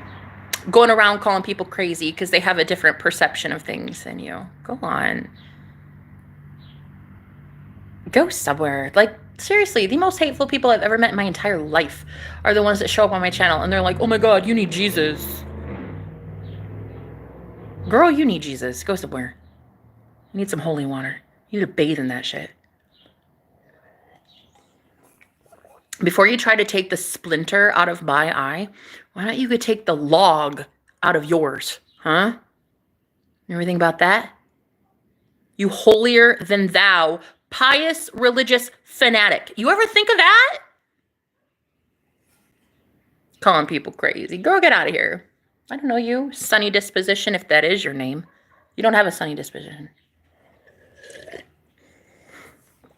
In fact, the reason you were so butthurt was because she literally called you out on being negative, which is so ironic because your name is Sunny. I just thought that was funny. Sunny? That was cute. Your name is Sunny, but you're so negative.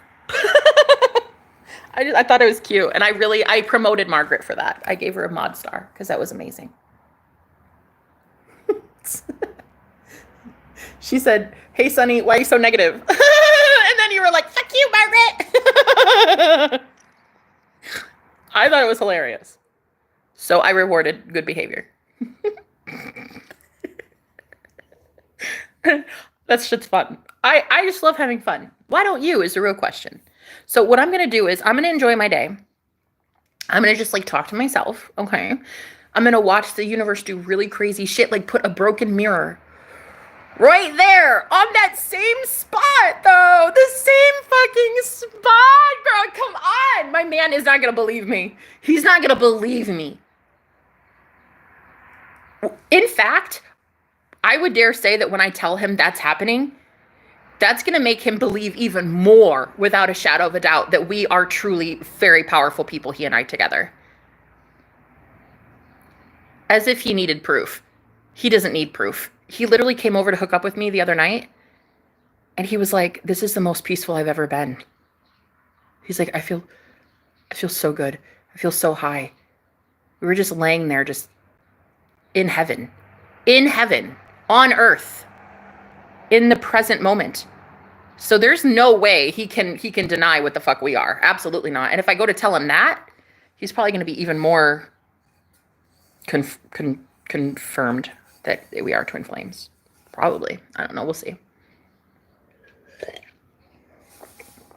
But guys, the 3D matrix is already old news. What you're seeing right now currently, what you see right now presently, baby, in your current moment. I don't care if it's a bill, if it's the price of diapers, if it's your boss telling you your job is being cut. Like, girl, I don't care what it is. Baby, I don't. Listen to me. There is not one thing that this 3D matrix has to control you about, okay?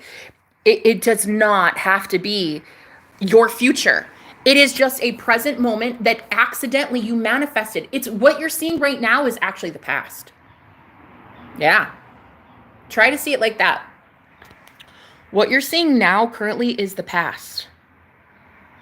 So when you open your bank account app, that's actually the past. It was past thoughts, past beliefs, past speech, okay? What you say right now and going forward, it's gonna automatically have to change. It's gonna have to shift. So the real present moment is your imagination. The matrix that you're saying is the past, you see? So stop thinking that like whatever you see in the physical is girl, it is so old news. Go manifest something new by being in your imagination.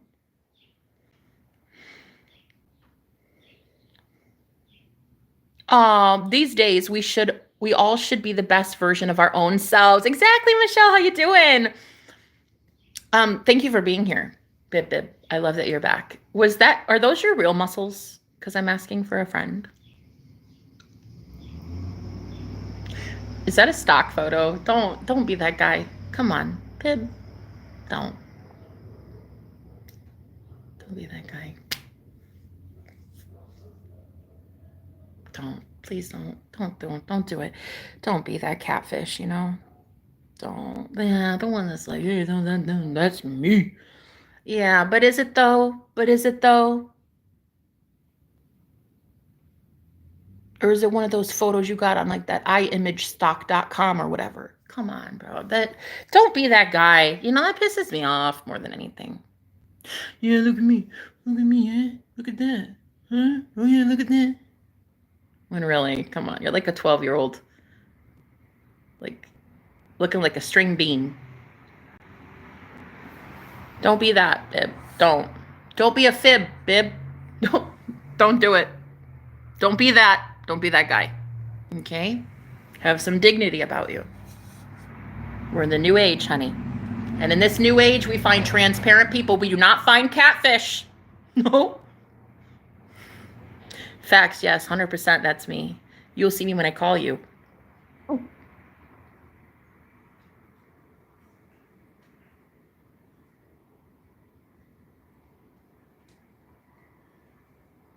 You really want to video call me today? Because I saw you sent a couple of those video calls. Is that what you want? Is that what I want? That's the real question. Is that what I want? Because I'm the goddess here, and I get to make the rules. It's my reality. I get to make the rules. Do I want to video call you? I don't know. You've tried it a couple times. I give you A for effort. You're persistent. I don't know, though.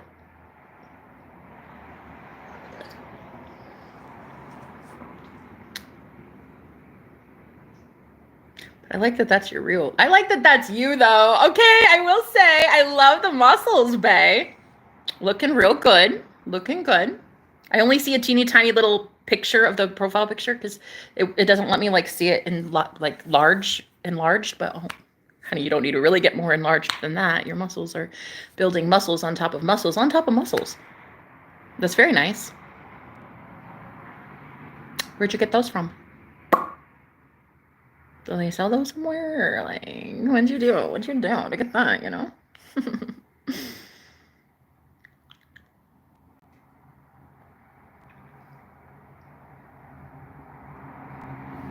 Okay. I'm so wondering about that mirror, girl. I got to do something. I got to call him and find out what that means. Well, no, I just want to tell him that it happened. I kind of want to shock the shit out of that boy today. I think that'd be really fucking cool. Call him and be like, hey, so you remember that portal that I said was taken away? Guess what? Guess what got put back there? A broken mirror. That's going to be double confirmation that you know what it is? I told you. I told him. I said, you might have opened that portal, but I fucking closed it. And I told him this.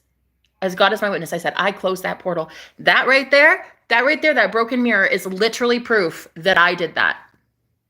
Bitch, I did all things. I did everything in my reality. I'm the one that created poverty, and I'm the one that creates life. I'm the one that creates endings. I'm the one that creates beginnings. I am God. And if I am God, then I am creating all things. If you are God, then you're creating all things. Both good, bad, and ugly. It's up to you, I guess. You're the Lord. You do all things.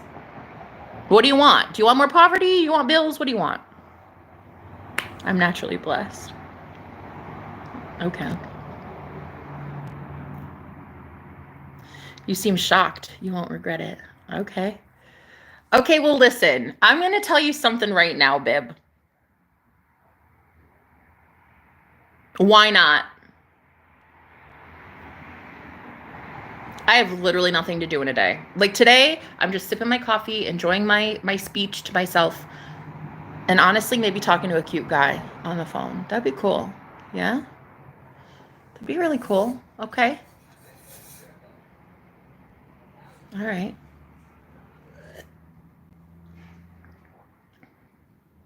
Whatever. Sure. Okay. That'd be kind of fun. Just to see. But listen, don't get it twisted and don't think that I'm into anything weird, because I'm not. I mean, I am into weird, but it's mainly witchcraft is what I'm into. I'm not really into like weird, you know what I mean? No. Don't call me for anything. Don't call me for anything weird. Don't. I'm not that girl.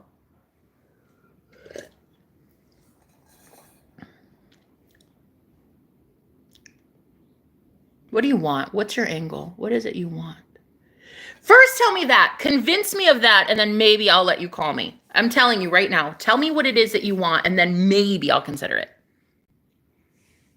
Really, that's it. Just tell me what you want, and let me decide. Be honest.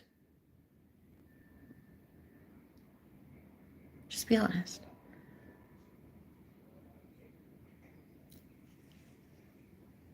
You are cute. I mean, I like your vibe. Listen, I'm not trying to be hateful or anything. I know I've pretty much shunned you the last couple of days, and it's kind of cute that you still try. But I just don't know.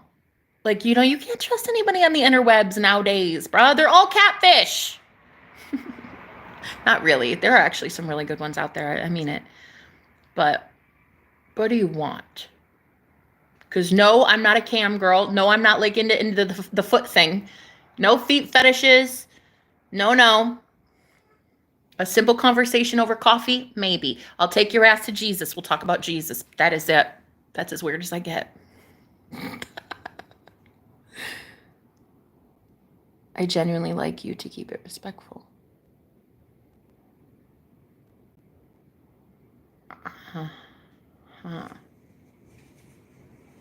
Uh-huh.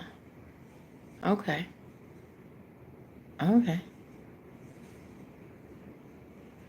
All right. Let's see. I don't know. We'll see. Yeah? One video call, one. And you better make a good impression. Do you understand me? One. And I want to see that those muscles are real, for real. Because if you are lying, I swear to everything. A bodybuilder, for real? Very nice. That's cool. I dig it. I'm a bodybuilder too, yeah? I bench press about 0.5 pounds into the air when I say thank you, Jesus. This is what I do. This is how I build my muscle. Okay, you can call me after this live stream. A video call, sure. No need for Jesus. Boy, there is always a need for Jesus. You sit down, you shut up, and you get it right with him, okay? There's always a need for Jesus. All right, Bib, if that is your real name, you go ahead and you call me after this live stream, all right? Thank you. That'll be fun. All right, but I really do have to tinkle winkle, guys. Like I've been just talking like a lot. So I'm gonna go. But thank you for this. This was a really fun time. I enjoyed it. We're just experiencing magic constantly, and that is the best part ever. Because when you speak about magic all the time, all you ever get is magic back. Very nice. So let's go get everything we've ever wanted today, okay? Okay, I love you guys. Let's talk soon. Okay, toodles fruitles, my love. Toodles fruitles. Bye-bye.